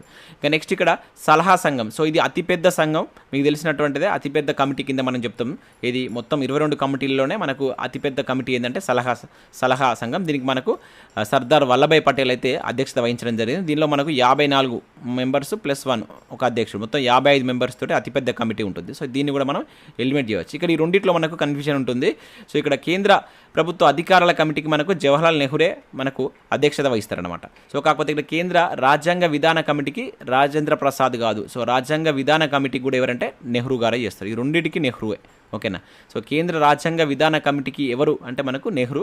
సో ఇక్కడ మళ్ళీ మనకు రాష్ట్ర రాజ్యాంగ విధాన కమిటీ అని అడిగింది అనుకో, ఇక్కడ కేంద్ర తీసేసి మనకు ఒకవేళ రాష్ట్ర అని చెప్పేసి పెట్టింది అనుకోండి. సో ఇది మనకు సర్దార్ వల్లభాయ్ పటేల్ అవుతుంది. సో జాగ్రత్తగా వీటిని గుర్తుంచుకోవాల్సి ఉంటుంది. కన్ఫ్యూజ్ కావడానికి ఎక్కువగా ఛాన్స్ ఉంటుంది. సో మనకు రాజేంద్ర ప్రసాద్ కనుక చూసినట్లయితే జాతీయ పతాక కమిటీకి మనకు మనకు ఎవరు రాజేంద్ర ప్రసాద్ అధ్యక్షత వహించడం జరుగుతుందన్నమాట. సో ఇక్కడ మనకి ఇచ్చింది ఆప్షన్ బి అనేటువంటిది తప్పు. సో అది దీనికి సంబంధించి మనకు కరెక్ట్ ఆన్సర్ అవుతుంది. సో ఈ రాజ్యాంగ పరిషత్తుకు సంబంధించినటువంటి అంశాలను కూడా కంపల్సరీ చూసుకొని ప్రీవియస్ ఇక్కడ నుంచి ఒక బిట్ అనేది మనకు గ్రూప్ 4లో అయితే రావడం జరిగింది. సో నెక్స్ట్ క్వశ్చన్ చూసినట్లయితే, సో రాజ్యాంగ ప్రవేశికకు సంబంధించి క్రింది వాటిలో సరైనవి గుర్తించండి అంటున్నాడు. ప్రవేశికకు సంబంధించి సో ఇక్కడ ఫస్ట్ ఏమంటున్నాడు, రాజ్యాంగ ప్రవేశిక అనేటువంటి భావనను అమెరికా నుండి స్వీకరించాము అని చెప్పేసి అంటున్నాడు. ఎస్, ఇది కరెక్టే. మనకు ఈ ప్రవేశిక అనేటువంటి భావన మనం అమెరికా నుంచి తీసుకోవడం జరిగిందనమాట. ప్రపంచంలోనే ప్రవేశిక కలిగినటువంటి మొట్టమొదటి లిఖిత రాజ్యాంగం కూడా మనకి ఏంటంటే అమెరికా అని చెప్పేసి పిలుస్తాం. ఓకేనా. సో అదే కాకుండా మనకు ఏదైతే నెహ్రూ ప్రకటించినటువంటి లక్ష్యాలు ఆశయాల తీర్మానం కూడా రాజ్యాంగ ప్రవేశికకు ఒక ప్రధాన ప్రాతిపదికగా మనం చెప్పవచ్చు అనమాట. ఫస్ట్ ఇది కరెక్టే. ఇక ప్రవేశికలో సామ్యవాదం అనేటువంటి పదానికి అర్థం సమసమాజ స్థాపన అని చెప్పేసి అంటున్నాడు. ఎస్, ఇది కూడా కరెక్టే. సో సామ్యవాదం అంటే మనకు సమసమాజ స్థాపన అనే మీనింగ్ వస్తుంది. సో మనకు ప్రవేశికలో సర్వసత్తాక సామ్యవాద లౌకిక ప్రజాస్వామ్య గణతంత్ర రాజ్యాన్ని నిర్మించుకోవాలని చెప్పేసి మనకు ఉంటుంది అనమాట. సో వాటి యొక్క ఆర్డర్ కూడా అడుగుతున్నాడు. సో వాటిని కూడా గుర్తుంచుకోండి. ఇక నెక్స్ట్ చూసినట్లయితే 1960లో బేరుబారి కేసులో సుప్రీంకోర్టు ప్రవేశిక రాజ్యాంగంలో అంతర్భాగమని తీర్పు ఇచ్చింది అంటున్నాడు. ఇక్కడ చూడండి, చాలా జాగ్రత్తగా చూడవలసి ఉంటుంది. ఇటువంటి అంతర్భాగమని అంటున్నాడు. సో ఇది మనకు తప్పు. సో ఇది ఏంటిది, అంతర్భాగం కాదు అని తీర్పునిస్తుంది. ఓకేనా. ప్రవేశిక అనేటువంటిది రాజ్యాంగంలో అంతర్భాగం కాదు అని తీర్పునిచ్చినటువంటి కేసు ఏంటంటే మనకు బేరుబారి కేసు. మరి అంతర్భాగం అని తీర్పునిచ్చినటువంటి కేసెస్ ముఖ్యంగా 3 కేసెస్ ఉంటాయండి. ఇవి చాలా చాలా ఇంపార్టెంట్ కేసెస్. ప్రీవియస్లో మనకు చాలాసార్లు బిట్ అడిగిండు. ఆ 3 కేసెస్ ఏంటంటే, ఒకటి వచ్చేసి కేశవానంద భారతి కేసు. చాలా చాలా ఇంపార్టెంట్ కేసు, మీకు తెలిసినటువంటిదే. సో మనకు 1973లో వెలువడినటువంటి కేసు. 1973 ఏప్రిల్ 24. ఓకేనా. సో రీసెంట్గా దీనికి 50 సంవత్సరాలు కూడా ఈ కేసు తీర్పు వచ్చి 50 సంవత్సరాలు కంప్లీట్ కావడం జరిగింది. దీనికి సంబంధించి మనకు సుప్రీంకోర్టు ఒక వెబ్ పోర్టల్ కూడా క్రియేట్ చేసింది. చాలా చాలా ఇంపార్టెంట్. ఇది మనకు వార్తల్లో ఉంది కనుక కంప్లీట్గా చూసుకోండి. దీనిలో మనకేంది అంతర్భాగం అని చెప్తుంది. తర్వాత మనకు మినర్వా మిల్స్ కేసు. ఇప్పుడు మినర్వా మిల్స్ కేసు అనేటువంటిది ఎప్పుడు వస్తుంది, 1980లో. సో ఇది కూడా అంతర్భాగం అని చెప్పేసి తెలుపుతుంది. అదేవిధంగా నెక్స్ట్ మరొక ఇంపార్టెంట్ కేసు ఏంటంటే మనకు ఎస్ఆర్ బొమ్మాయి కేసు. ఇది 1994 అండి. కానీ ఈ బొమ్మాయి కేసు అనేటువంటిది మనకు 1994లో వస్తుంది. సో ఇది కూడా మనకి ఏమని చెప్తుంది, ప్రవేశిక రాజ్యాంగంలో మనకు అదేవిధంగా మౌలిక స్వరూపంలో అంతర్భాగం అని చెప్తుంది. అంతర్భాగం అని చెప్పినటువంటి తీర్పులు ఇవి 3, కాదని చెప్పినటువంటి బేరుబారి కేసు. ఓకేనా. మోస్ట్ ఇంపార్టెంట్ ఇక్కడ 192. సో ఆప్షన్ బి అనేది దీనికి సంబంధించి మనకు కరెక్ట్ ఆన్సర్ అవుతుంది. సో నెక్స్ట్ మరొక క్వశ్చన్ చూద్దాం. సో నెక్స్ట్ క్వశ్చన్ చూసినట్లయితే, సో భారత రాజ్యాంగంలో పౌరసత్వం గురించి క్రింది ఏ ఆర్టికల్స్ తెలుపుతాయి. సో పౌరసత్వం అనేటువంటిది ఏ ఆర్టికల్స్ మధ్యలో ఉంటుంది. సో మనకు పౌరసత్వం అనేటువంటిది ఎన్నో భాగం, 2వ భాగంలో ఉన్నటువంటి అంశం. భాగాలు కూడా చాలా చాలా ఇంపార్టెంట్ అండి. 2వ భాగంలో ఉంటుంది. అది ఏ ఆర్టికల్స్ మధ్యలో ఉంటుంది. ఆర్టికల్ 3 నుంచి 11, ఆర్టికల్ 5 నుంచి 12, ఆర్టికల్ 4 నుంచి 11, లేదంటే ఆర్టికల్ 5 నుంచి 11. సో ఇట్లా మనం కన్ఫ్యూజ్ చేస్తూ ఉంటాడు. చాలా జాగ్రత్తగా మనం వీటిని చూసుకోవాల్సి అయితే ఉంటుంది. So article 5. సో ఆర్టికల్ 5 నుంచి 11 మధ్య మనకు పౌరసత్వం, 2వ భాగంలో పౌరసత్వానికి సంబంధించిన వివరణ అయితే ఉంటుంది. సో భారతదేశంలో మనకి ఏ పౌరసత్వం ఉంది, ఏక పౌరసత్వం అనేటువంటిది ఉంది. ఓకేనా.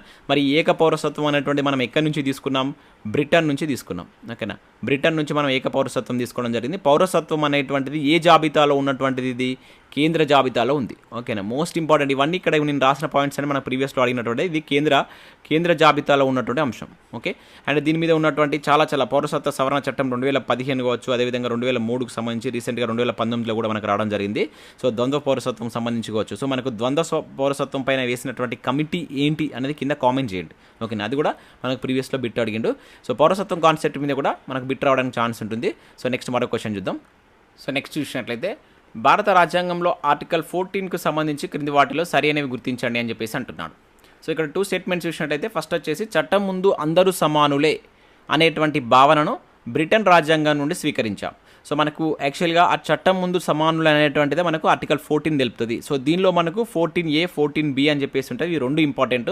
సో ఇది వచ్చేసి మనకు 14A అండి. ఓకేనా. ఇది 14A మనకు ఇది తెలుపుతుంది. ఇది చట్టం ముందు అందరూ సమానులైనటువంటి భావన. ఇది ఎక్కడి నుంచి తీసుకున్నాం మనం? బ్రిటన్ రాజ్యాంగం నుంచి తీసుకోవడం జరిగింది. చాలా చాలా ఇంపార్టెంట్. ఇది మనకు ప్రీవియస్లో డైరెక్ట్గా బిట్ అడిగిండు.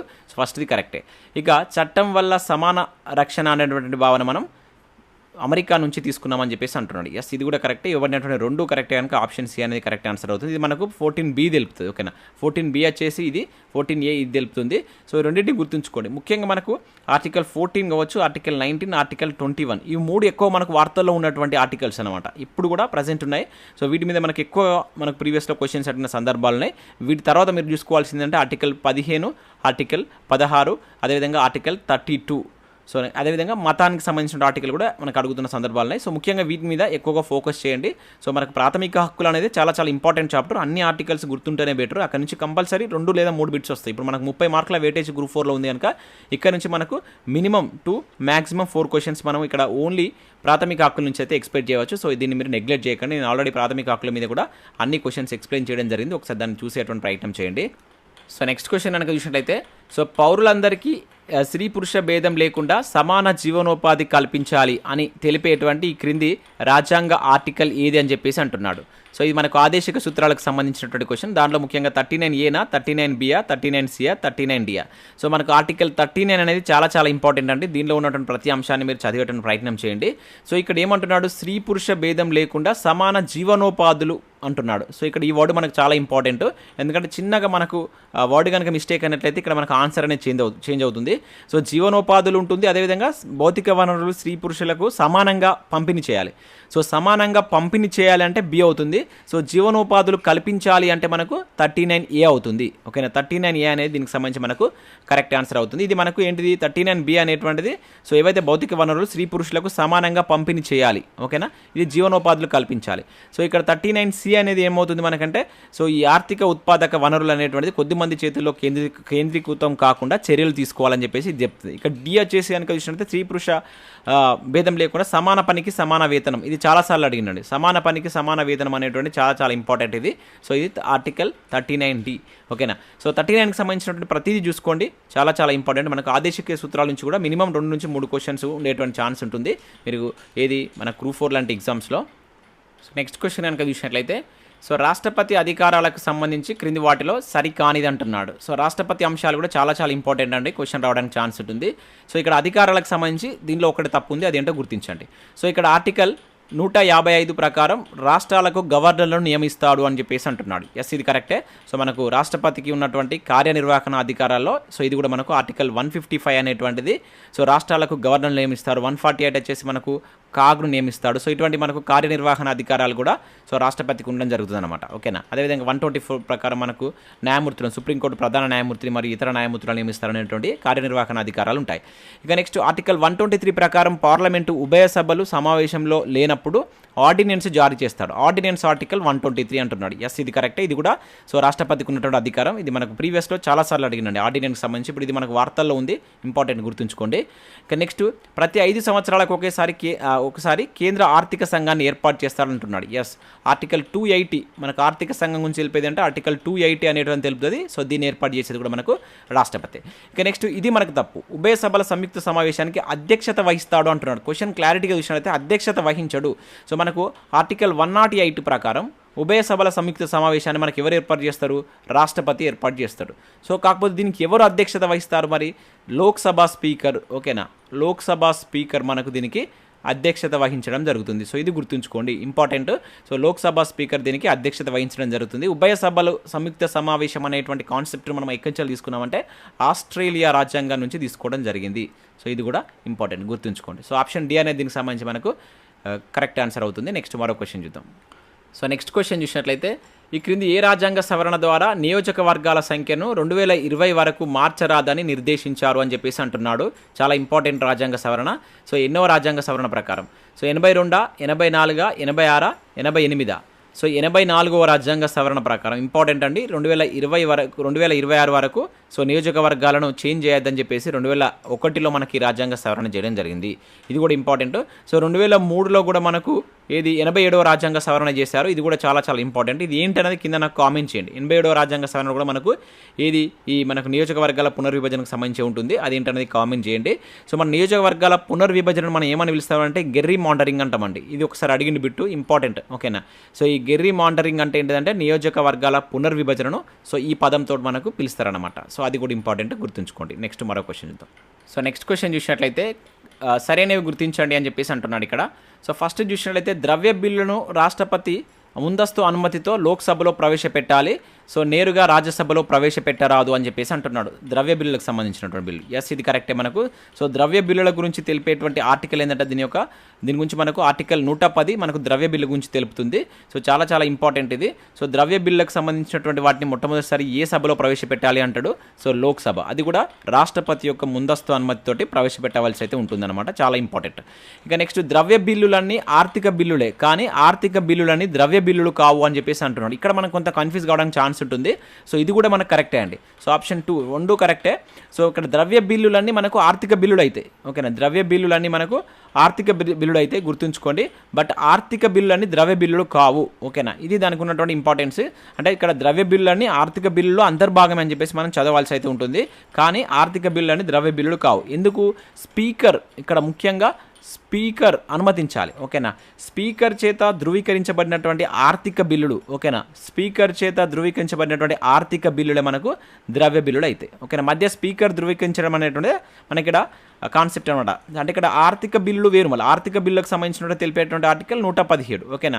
మనకు ద్రవ్య బిల్లు గురించి తెలిపేటువంటి 110, ఓకే. సో ఇక్కడ మనకు స్పీకర్ ఒకటే ఇక్కడ తేడా ఉండదు. స్పీకర్ కనుక ఆ బిల్లును కనుక ధృవీకరించినట్లయితే ఆర్థిక బిల్లు అని అప్పుడు మనకు ద్రవ్య బిల్లులు అయితే అనమాట. అది దీనికి ఉన్నటువంటి డిఫరెన్స్. చాలా ఇంపార్టెంట్ కాన్సెప్ట్ అండి. డెప్త్గా అడగాలనుకున్నప్పుడు ఇటువంటి క్వశ్చన్స్ ఎక్కువగా ఇస్తారు మనకి ఎగ్జామ్లో. సో ఆప్షన్ సి అనేటువంటిది మనకు కరెక్ట్ ఆన్సర్ అవుతుంది. సో నెక్స్ట్ చూసినట్లయితే సుప్రీంకోర్టు యొక్క ప్రారంభ అధికార పరిధి గురించి తెలిపేటువంటి ఆర్టికల్ ఏది అంటున్నాడు. ఆర్టికల్ 131, 143, 133, 135. సో మనకు రీసెంట్గా గ్రూప్ 1 ప్రిలిమ్స్లో కూడా ఈ ప్రారంభ అధికార పరిధికి సంబంధించి అడిగిండు. సో దీనిలో ఏది రాదు, సుప్రీంకోర్టు యొక్క ప్రారంభ అధికార పరిధికి సంబంధించి ఏది రాదని చెప్పేసి అడిగిండు. చాలా ఇంపార్టెంట్ కాన్సెప్ట్ అనేది. సో ఇది మనకు ఆర్టికల్ 131 అనేటువంటిది ప్రారంభ అధికార పరిధి గురించి చెప్తానమాట. ఓకే, ఏం ప్రారంభ అధికార పరిధి ఉంటుంది అనేటువంటి తెలిపేటువంటిది ఏంటంటే సో ఆర్టికల్ 131. సో దీనిలో ఏమేమి వస్తాయనేది కూడా ఒకసారి చూడండి. మనకు రీసెంట్గా అది గ్రూప్ 1 క్వశ్చన్. సో కంప్లీట్ ఆ డీటెయిల్స్ని కూడా చదివే ప్రయత్నం చేయండి. సో నెక్స్ట్ చూసినట్లయితే 73వ రాజ్యాంగ సవరణకు సంబంధించి క్రింది వాటిలో సరికాని జత అంటున్నాడు. సో చాలా ఇంపార్టెంట్ మనకు 73, 74, ఓకేనా. స్థానిక సంస్థలకు ఏదైతే స్థానిక పరిపాలనా సంస్థలు అంటాం కదా. సో వీటి గురించి మనకు 100% క్వశ్చన్ ఉంటుందండి. గ్రూప్ 4లో మాత్రం ఈ మనకు లాస్ట్ టైం మీరు చూసినట్లయితే ఇక్కడ నుంచి 2 క్వశ్చన్స్ అడిగిండు. సో కంప్లీట్ డీటెయిల్స్ అయితే చూడండి. ఇక్కడ మనకు 73వ రాజ్యాంగ సవరణకు సంబంధించి క్రింది వాటిలో సరికానిది అంటున్నాడు. సో 243D రిజర్వేషన్స్ అంటున్నాడు. జనరల్గా మనకు 73వ రాజ్యాంగ సవరణలో మనకేది 243A నుంచి స్టార్ట్ చేస్తే 243A నుంచి స్టార్ట్ చేస్తే 243O వరకు మనకు 73వ రాజ్యాంగ సవరణ గురించి ఉంటుంది అనమాట. తర్వాత మనకు 243 దాని తర్వాత మనకి ఏది పి తర్వాత ఓ వస్తుంది కదా. సో పి నుంచి నెక్స్ట్ చూసినట్లయితే ZG వరకు 243 ఈ ZG వరకు మనకు దేని గురించి ఉంటుందంటే మనకు 74వ రాజ్యాంగ సవరణ మెట్రోపాలిటన్ ప్రణాళికకు సంబంధించి అయితే మనకు ఉండడం జరుగుతుంది. సో అవి గుర్తుంచుకోండి, ఓకేనా. సో దీనిలో మనకు 18 అంశాల గురించి చర్చించారు. సో దీనిలో చూసినట్లయితే 29 విధులు కూడా అడుగుతాడు. సో మనకు 73వ రాజ్యాంగ సవరణలో ఉన్నటువంటి ఎన్ని విధుల గురించి ఉంటుందంటే 29, ఇలా 18 విధులు ఉంటుంది. సో ఇక్కడ చూసినట్లయితే 243D అంటున్నాడు, రిజర్వేషన్స్ అంటున్నాడు. ఎస్, ఇది కరెక్టే. 243D మనకు రిజర్వేషన్ తెలుపుతుంది. కే ఎన్నికలు, ఇది మనకు చాలాసార్లు ప్రీవియస్లో అడిగిందండి. 243I ఫర్ ఆర్థిక అని అట్లా గుర్తుంచుకోండి. సో 243I అనేది ఆర్థిక సంఘం. సో ఇది మనకు తప్పించింది. ఎఫ్ అనేటువంటిది అధికారాలు కాదు. 243F అనేది మనకి ఏంటిదని కనుక చూసినట్లయితే సో 243F వచ్చేసి మనకు అర్హతలు తెలుపుతాడు. ఇది అర్హతలు, ఓకేనా. అర్హతలు తెలిపేది అది. మరి అధికారాలు ఏం తెలుపుతుంది? సో అధికారాలు తెలిపేది ఏంటంటే 243G అనేటువంటిది పంచాయతీ యొక్క అధికారాలు తెలుపుతుంది. సో కంప్లీట్ చూడండి. 243 ఆర్టికల్ మనకు 273 కావచ్చు, 74 అమెండ్మెంట్ సంబంధించి కంపల్సరీ బిట్ రావడానికి ఛాన్స్ ఉంటుంది.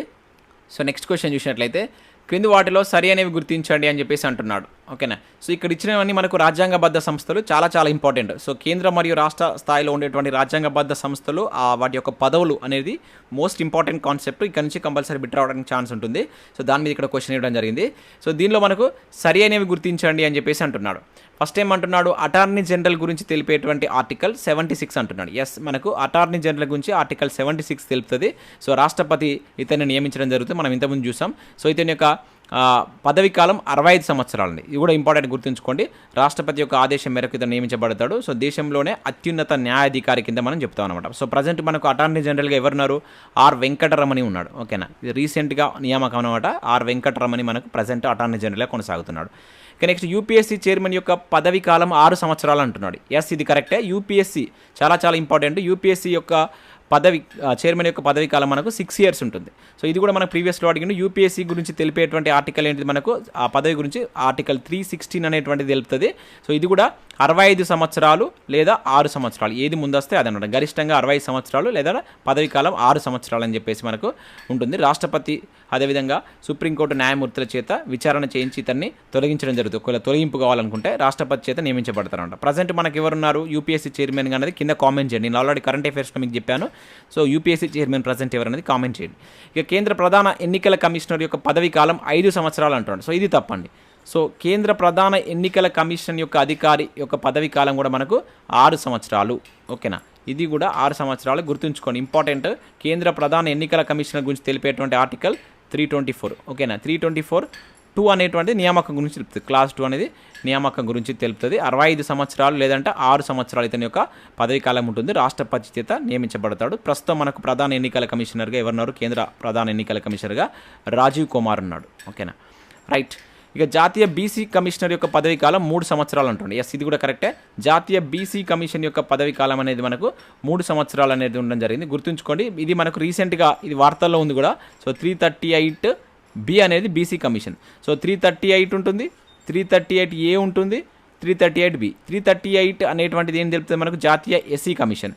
ఇది జాతీయ ఎస్టీ కమిషన్, ఇది బీసీ కమిషన్. సో ఈ మూడింటికి పదవి కాలం, చైర్మన్ యొక్క పదవి కాలం 3 సంవత్సరాలే ఉంటుంది. ఓకేనా, ఈ మూడింటి యొక్క పదవి కాలం 3 సంవత్సరాలే ఉంటుందని చెప్పేసి గుర్తుంచుకోండి. ఓకేనా, ఆర్థిక సంఘానికి సంబంధించి చైర్మన్కి 5 సంవత్సరాలు ఉంటుంది. అయితే మనకు కేంద్ర ఎన్నికల కమిషన్ కావచ్చు, యూపీఎస్సీ చైర్మన్ కావచ్చు, వీళ్ళకు 6 సంవత్సరాల పదవి కాలం ఉంటుంది. ఓకేనా, 6 సంవత్సరాల పదవి కాలం ఎవరంటే మనకు ఇది కంట్రోలర్ అండ్ ఆడిటర్ జనరల్కి 6 సంవత్సరాలు ఉంటుంది. యూపీఎస్సీ చైర్మన్కి 6 సంవత్సరాలు ఉంటుంది. రాష్ట్ర ఎన్నికల కమిషన్కి సంబంధించి రాష్ట్ర పబ్లిక్ సర్వీస్ కమిషన్కి సంబంధించి కూడా 6 సంవత్సరాలు ఉంటుంది. కేంద్ర పబ్లిక్ సర్వీస్ కమిషన్ సంబంధించి కూడా మనకు 6 సంవత్సరాలు ఉంటుంది. సో ఇవి ఇక్కడ మనకు ఆప్షన్ 3 అనేది తప్పు కనుక 1 to 4. సో 1 to 4 అనేది ఏది? ఆప్షన్ డి అనేది దీనికి సంబంధించి మనకు కరెక్ట్ ఆన్సర్ అవుతుంది. సో నెక్స్ట్ మరో క్వశ్చన్ చూద్దాం. సో నెక్స్ట్ క్వశ్చన్ చూసినట్లయితే, ఈ క్రింది ఏ యూరోపియన్ వారు తెలుగు భాషను జెంటు అని పిలిచేవారు అంటున్నాడు. సో తెలుగు భాషను జెంటు అనేటువంటి ఈ ప్రత్యేక పదంతో పిలిచేవారు. పోర్చుగీస్ వారా, డచ్ వారా, బ్రిటిష్ వారా, ఫ్రెంచ్ వారా? సో ఇది మనకు ఆధునిక భారతదేశ చరిత్రకు సంబంధించినటువంటి క్వశ్చన్స్ ఇవి. సో ఎవరు పిలిచేవారని చెప్పేసి అంటున్నాడు. సో మన ఆన్సర్ చూసినట్లయితే పోర్చుగీస్ వారండి. పోర్చుగీస్ వారు తెలుగు వారిని సో జెంటు అని చెప్పేసి పిలవడం జరిగింది. సో మనకు భారతదేశానికి మొట్టమొదటగా వలస వచ్చినటువంటి వాళ్ళు ఎవరంటే సో పోర్చుగీస్ వారు 1498లో వీళ్ళు మనకు భారతదేశానికి అయితే రావడం జరిగింది. సో భారతదేశంలో పోర్చుగీస్ వాళ్ళు ప్రవేశపెట్టినటువంటి పంటల గురించి కూడా మనకు చాలాసార్లు క్వశ్చన్ అడిగిండు. పొగాకు. సో పొగాకు వీళ్ళు ప్రవేశపెట్టడం జరిగింది. దాంతోపాటు మిరప, మొక్కజొన్న అనేటువంటివి కూడా వీళ్ళు ప్రవేశపెట్టినటువంటివి ఉన్నాయి. సో పోర్చుగీస్ వారికి సంబంధించి కావచ్చు, అంటే యూరోపియన్ వారి రాకకు సంబంధించి ఆ సరైనటువంటి క్రమం కావచ్చు, వాళ్ళకి సంబంధించిన ఇన్ఫర్మేషన్ కూడా చూడండి, బిట్ రావడానికి ఛాన్స్ ఉంటుంది. సో నెక్స్ట్ క్వశ్చన్ చూసినట్టయితే, ఆర్య సమాజం నా తల్లి, వైదిక మతం నా తండ్రి అని ఎవరు అన్నారు? సో ఇటువంటి స్లోగన్ ఎవరిచ్చారు అని అంటున్నాడు కింద. సో ఎవరు? ఈశ్వరచంద్ర సాగర, లేదంటే స్వామి శ్రద్ధానందన, లాలా లజపతి రాయ, లేదంటే స్వామి దయానంద సరస్వతి. సో ఆన్సర్ చూసినట్లయితే మనకు లాలా లజపతి రాయ్ అండి. చాలా ఇంపార్టెంట్ పర్సన్ మనకు. సో ఇతను అతివాద నాయకులకు సంబంధించినటువంటి వ్యక్తి అనమాట. సో అతివాదుల యుగాన్ని మనం 1905 నుంచి 1920 వరకు అతివాద యుగం అని చెప్పేసి అంటాం. సో దానిలో ప్రముఖ వ్యక్తి మనకు లాలా లజపతి రాయ్. సో ఇతను ఈ విధంగా మనకు ఆర్య సమాజం నా తల్లి, అదేవిధంగా వైదిక మతం నా తల్లి అని చెప్పేసి చెప్పడం జరిగింది. ఇతనికి పంజాబ్ కేసరి అనేటువంటి బిరుదు కూడా ఉందండి. ఇది కూడా మనకు ప్రీవియస్లో అడిగిండు. పంజాబ్ కేసరి అనే బిరుదు ఎవరికి కలదని చెప్పేసి అన్నాడు? లాలా లజపతి రాయ్. అది కూడా గుర్తుంచుకోండి. అన్హ్యాపీ ఇండియా, ఓకేనా, అన్హ్యాపీ ఇండియా అనేటువంటి గ్రంథాన్ని కూడా ఇతను రాసిండు. సో లార్డ్ మింటో ఇతన్ని అతి ప్రమాదకరమైన వ్యక్తిగా అభివర్ణించాడు అనమాట. సో అది కూడా ఇవన్నీ మనకు ప్రీవియస్లో అడిగినటువంటి క్వశ్చన్స్. అదేవిధంగా వందే మాతరం అనేటువంటి ఉర్దూ పత్రికను, అదేవిధంగా పీపుల్స్ అనేటువంటి ఆంగ్ల పత్రికను కూడా ఇతను నడపడం జరిగింది. సో ఇతను సైమన్ కమిషన్కు వ్యతిరేకంగా నినాదాలు చేస్తూ 1928లో మనకు సాండర్స్ అనేటువంటి ఒక పోలీస్ అధికారి జరిపినటువంటి లాఠీ చార్జ్ వల్ల ఇతను చనిపోవడం జరిగిందనమాట. సో లాలా లజపతికి సంబంధించినటువంటి ఇంపార్టెంట్ పాయింట్స్ అవి. సో ఇక్కడ ఆప్షన్ సి అనేది దీనికి సంబంధించి కరెక్ట్ ఆన్సర్. సో నెక్స్ట్ చూసినట్లయితే, క్రింది వాటిలో సరికాని జత అంటున్నాడు. సో దీనిలో ఒకటి తప్పుగా ఉంది, అదేంటో గుర్తించండి. సో ఫస్ట్ వచ్చేసి ఏమంటున్నాడు? లీడర్ పత్రిక వచ్చేసి మదన్ మోహన్ మాలవ్య అంటున్నాడు. ఎస్, ఇది కరెక్టే. మనకు లీడర్ పత్రిక నడిపినటువంటి వ్యక్తి మదన్ మోహన్ మాలవ్య. సో అదే కాకుండా ఇంకా మర్యాద, అభ్యుదయ అనేటువంటి వాటిని కూడా ఇతను నడపడం జరిగిందనమాట. సో ఇతనికి మచ్చలేని పండితుడు అనేటువంటి బిరుదు కూడా ఉంది. సో అది కూడా మనకు ప్రీవియస్లో అడిగింది, చాలా ఇంపార్టెంట్. ఇతని యొక్క సంస్థలు సనాతన ధర్మ మహాసభ కావచ్చు, హిందూ ధర్మ ప్రవర్ధిని సభ, ఇంకా నూతన ధర్మ మహాసభ అని చెప్పేసి ఇటువంటి వాటిని కూడా నడిపిండు. ఇక పూనా సార్వజనిక సభ అని చెప్పేసి అంటున్నాడు. ఇది వచ్చేసి మహాదేవ గోవిందరనడే అంటున్నాడు. ఎస్, ఇది కూడా కరెక్టే. సో దీన్ని మనకు 1870లో ఇతను స్థాపించడం జరిగిందనమాట. సో ఇతన్ని మనకు ఎవరు, గోపాలకృష్ణ గోఖలే యొక్క రాజకీయ గురువు అంటాం. జనరల్గా మహాత్మా గాంధీ యొక్క రాజకీయ గురువు గోఖలే అంటే, సో మనకేది గోఖలే యొక్క రాజకీయ గురువు వచ్చేసి మనకు రనడే. సో ఇవి మనకు ప్రీవియస్లో చాలాసార్లు అడిగింది, గుర్తుంచుకోండి. ఇక సర్వెంట్స్ ఆఫ్ ఇండియా సొసైటీ మనకు గోఖలే, ఇది చాలాసార్లు అడిగినటువంటి క్వశ్చన్, ప్రీవియస్ క్వశ్చన్, ఇంపార్టెంట్ అది. ఇక నెక్స్ట్ ఇది తప్పు, మనకు తప్పించిండు. ఇది ధర్మసభ అనేటువంటిది కేసీసీఎన్ కాదండి, ఓకేనా. ధర్మసభను మనకు 1829లో మనకు ధర్మసభను ఎవరు తీసుకొచ్చారంటే రాధాకాంత్ దేబో, ఓకేనా. సో ఈ రాధాకాంత్ దేబో అనేటువంటి పర్సన్ ఈ ధర్మసభను తీసుకురావడం జరిగిందనమాట. సో ఇది గుర్తుంచుకోండి, 1829లో ఎక్కడంటే కలకత్తాలో తీసుకొచ్చిండు, ఓకేనా. కలకత్తా వేదికగా సో ఈ సభను ఇతను స్థాపించడం జరిగింది. సో వీటిని మనకు అడగడానికి ఛాన్స్ ఉంటుంది. మరి ఇక ఈ కేసీ సేన్ అనేటువంటి వ్యక్తి ఏం తీసుకొచ్చాడంటే వేద సమాజం, ఓకేనా. వేద సమాజం ఎవరిదంటే ఈ కేసీ సేన్, ఇది గుర్తుంచుకోండి, ఓకేనా. కేసీ సేన్ వేద సమాజాన్ని తీసుకురావడం జరిగిందనమాట, ఓకే. సో బ్రహ్మ సమాజాన్ని ఎవరు తీసుకొచ్చారు, ఏ సంవత్సరంలో తీసుకొచ్చారు అనేది కింద కామెంట్ చేయండి. అది కూడా చాలా ఇంపార్టెంట్ సంస్థ, అది కామెంట్ చేసే ప్రయత్నం చేయండి. సో నెక్స్ట్ చూసినట్లయితే, సో భారత జాతీయోద్యమంలోని వివిధ దశలను సరైన క్రమంలో అమర్చండి. సో క్రోనాలజీ, సో ఇది కూడా మనకి ఎక్కువసార్లు అడుగుతున్నాడండి. ఆధునిక భారతదేశ చరిత్రలో జరిగిన సంఘటనలను క్రోనాలజీ ప్రకారం అమర్చమంటున్నాడు. ఇక్కడ ఇండియన్ అసోసియేషన్ ఇచ్చిండు, వందే మాతర ఉద్యమం ఇచ్చిండు, హోమ్ రూల్ ఉద్యమం ఇచ్చిండు, ముస్లిం లీగ్ స్థాపన ఇచ్చేసిండు. సో ఇక్కడ మనకి ఇయర్స్ తెలిసినట్టయితే వీటిని సరైన క్రమంలో అమర్చవచ్చు. సో ఇండియన్ అసోసియేషన్ అనేది మనకు ఒక రాజకీయ పార్టీ. సో దీన్ని మనకు 1876లో ఎవరు స్థాపించారంటే మనకు ఇండియన్ అసోసియేషన్ను సురేంద్రనాథ్ బెనర్జీ దీన్ని స్థాపించడం జరిగిందండి, ఓకేనా. ఈ సురేంద్రనాథ్ బెనర్జీ దీన్ని స్థాపించాడు 1876లో. ఇక వందే మాతర ఉద్యమం మనకి ఎప్పుడు జరిగింది, 1905లో మనకు వందే మాతర ఉద్యమం జరిగింది. అదేవిధంగా హోమ్ రూల్ ఉద్యమం ఎప్పుడు జరిగింది, సో ఇది 1916లో మనకు 1916వ సంవత్సరంలో హోమ్ రూల్ ఉద్యమం అనేటువంటిది జరగడం జరిగింది. సో అది గుర్తుంచుకోవాలి. ఇక నెక్స్ట్ ముస్లిం లీగ్ స్థాపన. సో ముస్లిం లీగ్ స్థాపన అనేటువంటిది మనకి ఎప్పుడు జరిగింది, 1906 అండి. 1906లో మనకు ఈ ముస్లిం లీగ్ స్థాపన అనేటువంటిది మనకి ఏర్పాటు చేయడం జరిగిందన్నమాట. వైస్రాయ్ లార్డ్ మింటో సహకారంతో ఇది అప్పుడు దాన్ని ఏర్పాటు చేస్తారు. సో వీటిని మనకు సరైన క్రమంలో అమర్చాలి. సో ఫస్ట్ మనకి 1876 వస్తుంది కనుక 1 అనేది ఉండాలి ఫస్ట్, అంటే ఈ రెండింటిని మనం ఎలిమినేట్ చేసుకోవచ్చు.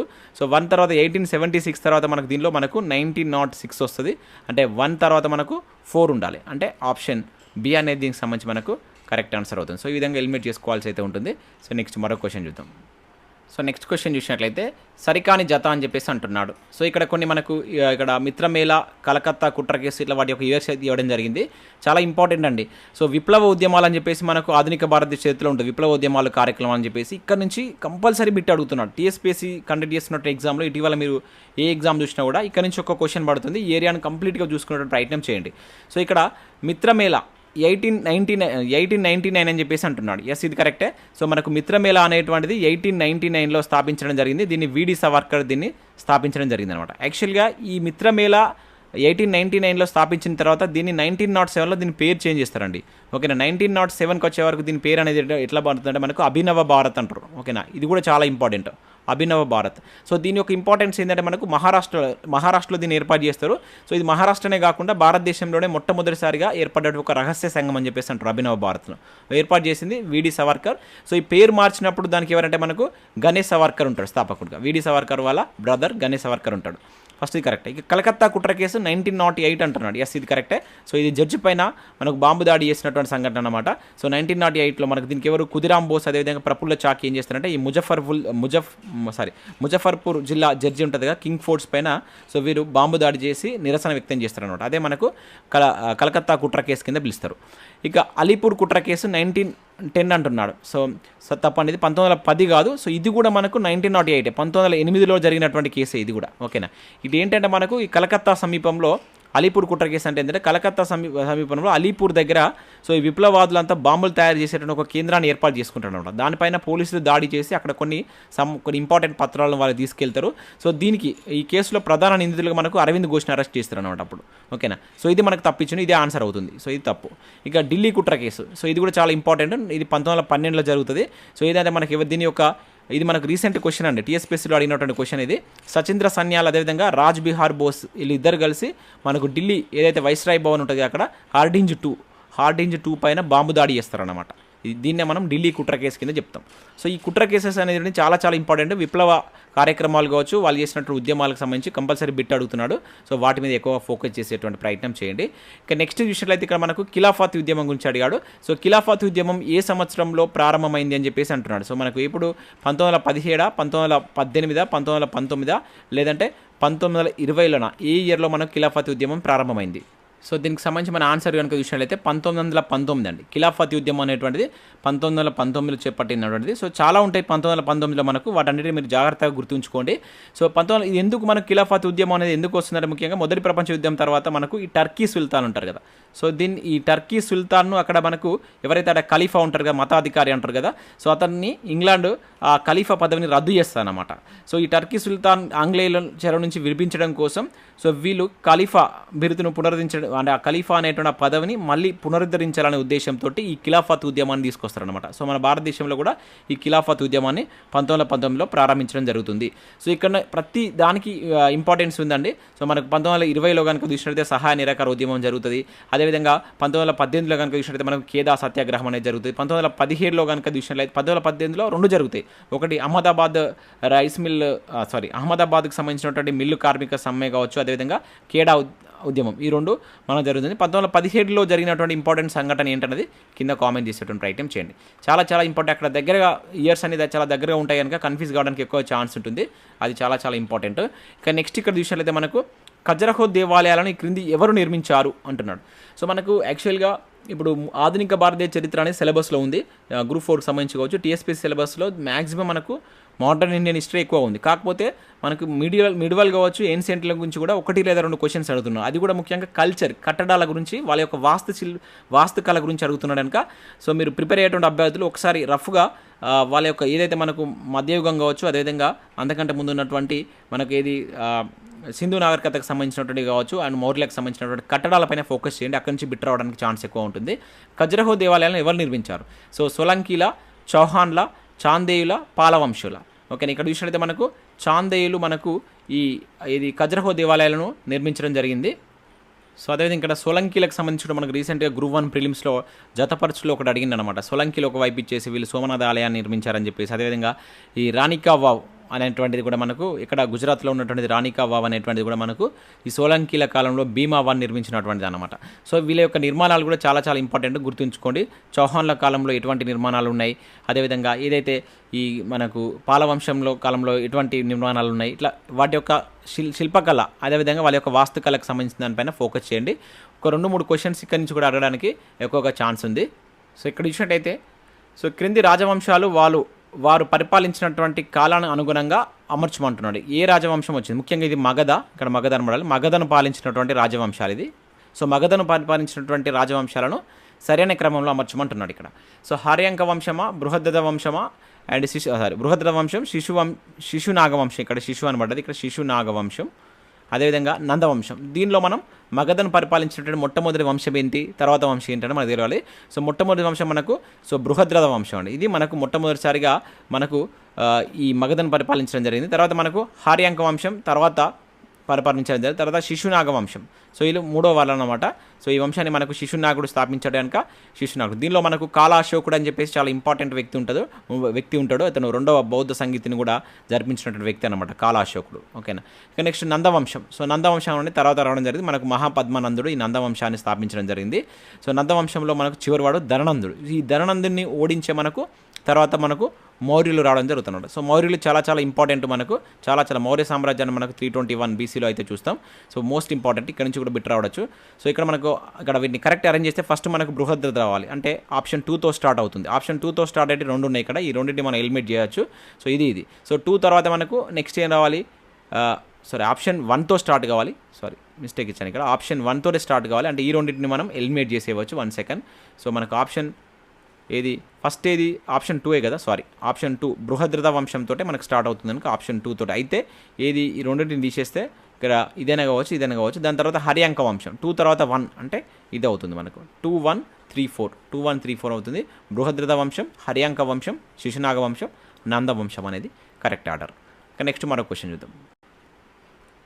ఫ్రెండ్స్, మన ఛానల్ ద్వారా గ్రూప్ 4కి సంబంధించినటువంటి ఆన్లైన్ టెస్ట్ సిరీస్ అనేది మన యాప్లోకి అయితే తీసుకురావడం జరిగింది.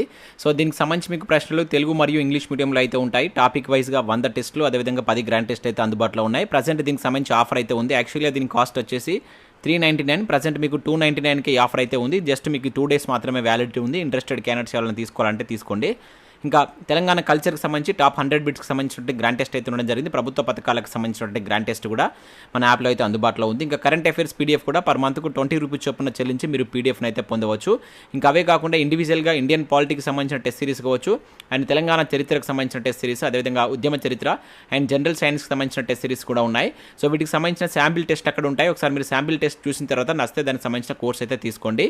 యాప్ లింక్ కింద డిస్క్రిప్షన్లో ఉంది, ప్రతి ఒక్కరు డౌన్లోడ్ చేసుకొని చెక్ చేయండి. సో నెక్స్ట్ క్వశ్చన్ కనుక చూసినట్లయితే, సో మన ఊరు మన బడి పథకానికి సంబంధించి క్రింది వాటిలో సరి అనేవి గుర్తించండి అంటున్నాడు. సో ఇవి మనకు స్కీమ్స్కి సంబంధించి తెలంగాణ స్కీమ్స్కి సంబంధించినటువంటి క్వశ్చన్స్. సో పథకాలకు సంబంధించి మినిమం 10 క్వశ్చన్స్ ఉంటాయి. మీ గ్రూప్ 4లో అయితే సో అది మనకి ఇది రాష్ట్ర ప్రభుత్వానికి సంబంధించిన పథకాలు కావచ్చు, కేంద్ర ప్రభుత్వానికి సంబంధించిన పథకాలపైన మొత్తం 2 కలిపితే ఒక 10 to 12 క్వశ్చన్స్ మనకు లాస్ట్ టైం రావడం జరిగింది. చాలా చాలా ఇంపార్టెంట్. మీకు ఇంతకుముందు చెప్పాను, స్కీమ్స్కి సంబంధించి 100 క్వశ్చన్స్ తోటి మనం ఒక గ్రాండ్ టెస్ట్ పెట్టాం. దానిలో నేను ఎక్స్ప్లెనేషన్ కూడా ఉంటుంది అక్కడ మీకు టెస్ట్ సిరీస్ రాసుకున్న తర్వాత. సో అక్కడ మీరు పీడిఎఫ్ను డౌన్లోడ్ చేసుకోవచ్చు అండ్ వాటికి సంబంధించినటువంటి కొంత ఎక్స్ప్లెనేషన్ కూడా ఇవ్వడం జరిగింది. So interested candidates just 30 rupees తోటి దాన్ని మీరు పొందవచ్చు. కావాలంటే మన యాప్ డౌన్లోడ్ చేసుకొని తీసుకోండి. సో ఇక్కడ దీనికి సంబంధించి కనుక చూసినట్లయితే, సో ఈ పథకాన్ని 2022 మార్చి 8న ముఖ్యమంత్రి కేసీఆర్ గారు మహబూబ్ నగర్ జిల్లాలో ప్రారంభించారు అని చెప్పేసి అంటున్నాడు. ఈ పథకం ద్వారా రాష్ట్రంలో అన్ని పాఠశాలలో ఇంగ్లీష్ మీడియం విద్యను అందించడానికి ప్రభుత్వం శ్రీకారం చుట్టిందంటున్నాడు. ఈ పథకంలో మొదటి దశలో భాగంగా 9123 పాఠశాలలో కార్యాచరణ ప్రారంభించారు అని చెప్పేసి అంటున్నాడు. దీనిలో మనకు సరి అనేవి గుర్తించవలసి అయితే ఉంటుంది. సో ఫస్ట్ది ఏమంటున్నాడు, 2022 మార్చి 8. ఎస్, ఇది కరెక్టే. కాకపోతే దీన్ని ప్రారంభించింది మహబూబ్ నగర్ జిల్లాలో కాదు. సో ఇది వనపర్తిలో ప్రారంభించారు. వనపర్తి బాలుర హై స్కూల్ నుంచి మనకు కేసీఆర్ గారు దీన్ని ప్రారంభించడం జరిగింది. సో ఫస్ట్దే మనకు తప్పించాడు. సో ఓకేనా, ఇది మిస్టేక్ అన్నమాట. నెక్స్ట్ చూసినట్లయితే ఈ పథకం ద్వారా రాష్ట్రంలో అన్ని పాఠశాలలో ఇంగ్లీష్ మీడియం విద్యను అందించడం అనేది ఇది కరెక్టే అండి. ఆయన దీని ఫస్ట్ దశలో మనకు 9123 పాఠశాలను కార్యాచరణ ప్రారంభించడం జరిగిందనమాట. సో దీనికి సంబంధించి మనకు రీసెంట్గా 2022-23 బడ్జెట్లో కూడా మనకు దాదాపు 7,289 కోట్లు దీనికి కేటాయించడం జరిగింది. దీనిలో భాగంగా మనకు 9123 పాఠశాలలో సో వీటిని పునరుద్ధరించాలని చెప్పేసి వాళ్ళు నిర్ణయం ఒక గోల్గా పెట్టుకోవడం జరిగిందనమాట. సో ఇక్కడ 1 తప్పు కనుక 2 and 3 అనేది కరెక్ట్. ఆప్షన్ ఏ అనేది దీనికి సంబంధించి మనకు కరెక్ట్ ఆన్సర్ అవుతుంది. నెక్స్ట్ క్వశ్చన్ చూసినట్లయితే, క్రింది వాటిలో సరి అనేవి గుర్తించండి అంటున్నాడు. సో రైతు బీమా పథకాన్ని 2018లో ప్రారంభించారు అని చెప్పేసి అంటున్నాడు. ఎస్, ఇది కరెక్టే. మనకు చాలా ఇంపార్టెంట్ అండి ఈ రైతు బీమా కావచ్చు, అదేవిధంగా మనకి ఏదైతే దీనికి సంబంధించి వచ్చినటువంటి రైతు బంధు పథకం కావచ్చు, ఇప్పుడు వచ్చినటువంటి దళిత బంధు పథకం, నేను స్కీమ్స్కి సంబంధించి కూడా మీకు ఆల్రెడీ దీనికి సంబంధించినటువంటి వీడియో అయితే చేయడం జరిగిందనమాట. ఫ్రీగా కూడా మన యూట్యూబ్ ఛానల్లో ఉంటుంది, ఒకసారి చూడండి. ఈ పథకానికి 18 నుంచి 40 ఏళ్ల లోపు వయసు గల రైతులు అర్హులని చెప్పేసి అంటున్నాడు. సో ఇది మనకు మిస్టేక్. సో 18 నుంచి 40 కాదండి, 18 to 59 years. 18 to 59 years ఉన్నటువంటి వాళ్ళు దీనికి అర్హులు అనమాట. సో ఈ మధ్యలో ఉన్నటువంటి వాళ్ళు ఎవరైనా చనిపోతే సో వాళ్ళ కుటుంబానికి ప్రభుత్వం 10 లక్షల రూపాయల ఇన్సూరెన్స్ అయితే ఇవ్వడం జరుగుతుంది అనమాట. సో ఈ పథకం ద్వారా మరణించినటువంటి రైతు కుటుంబంలో నామినీకి 10 రోజుల్లో 5 లక్షలు 5 లక్షల రూపాయలు అయితే అందజేస్తారు. సో ఇది కరెక్టే. 10 లక్షలు అనేది మనకు దళిత బంధు. సో ఇది మనకు ఇది రైతు బీమా పథకం కనుక దీని ద్వారా 5 లక్షలు, ఓకేనా, 5 లక్షలు వితిన్ 10 daysలో ఎవరైతే నామినీ ఉంటారో వాళ్ళకి అందించడం జరుగుతుందన్నమాట. సో ఇది 1 and 3 అనేటువంటిది కరెక్ట్ ఆన్సర్ కనుక ఆప్షన్ బి అనేది దీనికి సంబంధించి మనకు కరెక్ట్ ఆన్సర్ అవుతుంది. సో మనకు ఈ పథకం ద్వారా, ఈ రైతు బీమా పథకం ద్వారా ఏ జిల్లాకు సంబంధించిన అభ్యర్థులు ఎక్కువగా దీన్ని క్లెయిమ్ చేసుకున్నారు అనేది కింద కామెంట్ చేయండి. అది కూడా మనకు ప్రీవియస్లో అడిగింది, చాలా ఇంపార్టెంట్ అండి. సో దీనికి సంబంధించి మనకు ఎల్ఐసి తోటి ప్రభుత్వం ఒప్పందం కూర్చుకుందనమాట. ఈ ఇన్సూరెన్స్కి సంబంధించి ఎల్ఐసి తోటి మనకు మన తెలంగాణ ప్రభుత్వం ఒప్పందం కూర్చుకోవడం జరిగింది. సో నెక్స్ట్ క్వశ్చన్ కనుక చూసినట్లయితే, గొర్రెల పంపిణీ పథకాన్ని తెలంగాణ ప్రభుత్వం ఎప్పుడు ప్రారంభించింది అంటున్నాడు. సో 2016, 17, 18, 19. సో ఆన్సర్ చూసినట్లయితే మనకు 2017లో మనకు జూన్ 20న దీన్ని మనకు సిద్దిపేట జిల్లా గజ్వేల్ నియోజకవర్గం నుంచి కొండపాక విలేజ్ నుంచి మనకు కేసీఆర్ గారు దీన్ని స్టార్ట్ చేయడం జరిగింది. సో రీసెంట్గా దీనికి సంబంధించి మనకు 3వ విడతను కూడా స్టార్ట్ చేశారనమాట. అది ఎక్కడి నుంచి ఎవరు స్టార్ట్ చేశారని కింద కామెంట్ చేయండి. అది మనకు వార్తల్లో ఉంది కనుక ఇంపార్టెంట్. ఇది 2017లో తెలంగాణ ప్రభుత్వం తీసుకొచ్చినటువంటి స్కీమ్. సో మరొక క్వశ్చన్ చూద్దాం. సో నెక్స్ట్ క్వశ్చన్ చూసినట్లయితే, తెలంగాణ ప్రభుత్వం తీసుకొచ్చినటువంటి టీఎస్ ఐపాస్కు సంబంధించి క్రింది వాటిలో సరి అనేది గుర్తించండి అని చెప్పేసి అంటున్నాడు. టీఎస్ ఐపాస్ అనేటువంటి దీనికి సంబంధించి మనకు క్రింది వాటిలో ఏవి సరి అనేవి. సో పారిశ్రామిక రంగాన్ని ప్రోత్సహిస్తూ ఈ విధానాన్ని తెలంగాణ ప్రభుత్వం 2014లో తీసుకొచ్చిందని చెప్పేసి అంటున్నాడు. ఎస్, ఇది కరెక్టే. సో పారిశ్రామిక రంగాన్ని ప్రోత్సహించడంలో భాగంగా సో వాళ్ళకు అంటే త్వరగా వెసులుబాట్లు కల్పించడం కావచ్చు. అంటే ఇక్కడ ఏదైనా పారిశ్రామిక రంగాన్ని పరిశ్రమను ఏర్పాటు చేయాలనుకుంటే సో దీని ద్వారా చాలా కొన్ని వసతులు అయితే కల్పించడం జరిగింది. సో ఇది మనకు 2014లో వచ్చినటువంటిది అనమాట. టీఎస్ ఐపాస్ చట్టం అనేది 2014లో వచ్చింది, కరెక్టే. ఇక దీని ప్రకారం 200 కోట్ల లోపు మూలధన వ్యయం ఉన్నటువంటి కంపెనీలకు గరిష్టంగా 30 రోజుల్లో అవసరమైనటువంటి అనుమతులు ఇస్తారంటున్నాడు. సో ఇది చాలా ఇంపార్టెంట్ అండి. ఇక్కడ కొంచెం కన్ఫ్యూజ్ కావడానికి ఛాన్స్ ఉంటుంది. యాక్చువల్లీ ఇది రైటే మనకు. సో 200 కోట్ల లోపు మూలధనం ఉంటే 30 రోజుల్లో, అదే మూలధనం అనేది 200 కోట్ల పైన ఎక్కువగా ఉన్నదనుకోండి జస్ట్ 15 డేస్లోనే ఆ కంపెనీకి పర్మిషన్ ఇస్తారనమాట. ఈ రెండింటిని గుర్తుంచుకోండి. మనకు ప్రీవియస్లో దీని మీద బిట్ అడిగిండు, ఓకేనా. 15 రోజుల లోపే అన్ని రకాల అనుమతులు అనేది కల్పించడం జరుగుతుంది. అంటే దాని యొక్క మూలధన వ్యయం అనేటువంటి 200 కోట్ల కంటే ఎక్కువ ఉండాలి. ఎక్కువ ఉంటే 15 డేస్, తక్కువ ఉంటే 30 డేస్ అనమాట. సో ఇక్కడ ఆప్షన్ సి. సో ఇక్కడ దీనికి సంబంధించి ఈ రెండు కరెక్టే. సో మనకు ఈ టీఎస్ ఐపాస్ కావచ్చు, అది టీ శాట్ కావచ్చు, టీ హబ్ కావచ్చు, టీ బ్రిడ్జ్, టీ ప్రైడ్, ఇవన్నీ చాలా ఇంపార్టెంట్. టీ డయాగ్నోస్టిక్, అదేవిధంగా టీ క్లాస్ అని చెప్పేసి, టీ ప్రైడ్ అని చెప్పేసి ఇవన్నీ ఉన్నాయి కదా. వీటి మీద మనకు రీసెంట్గా జరిగినటువంటి ఎగ్జామ్స్లో ఎక్కువగా క్వశ్చన్స్ అడిగింది. వీటి మీద కొంచెం ఎక్కువగా ఫోకస్ చేయండి. నెక్స్ట్ చూసినట్లయితే కేంద్ర ప్రభుత్వం తీసుకొచ్చినటువంటి PM Pranam. So PM Pranam పథకం యొక్క ఉద్దేశం ఏదంటాడు, దేనికి సంబంధించిందని చెప్పేసి అంటున్నాడు. సో ఇది భారతదేశం యొక్క ఎగుమతులను పెంచడం కోసమా, అదేవిధంగా దేశంలో రసాయన ఎరువుల వాడకాన్ని తగ్గించడం కోసమా, కోవిడ్ కారణంగా తల్లిదండ్రులు కోల్పోయినటువంటి పిల్లలకు సహాయం అందించడమా, లేదంటే గ్రామాలలో డిజిటల్ అక్షరాస్యతను పెంపొందించడం కోసమా, ఓకేనా.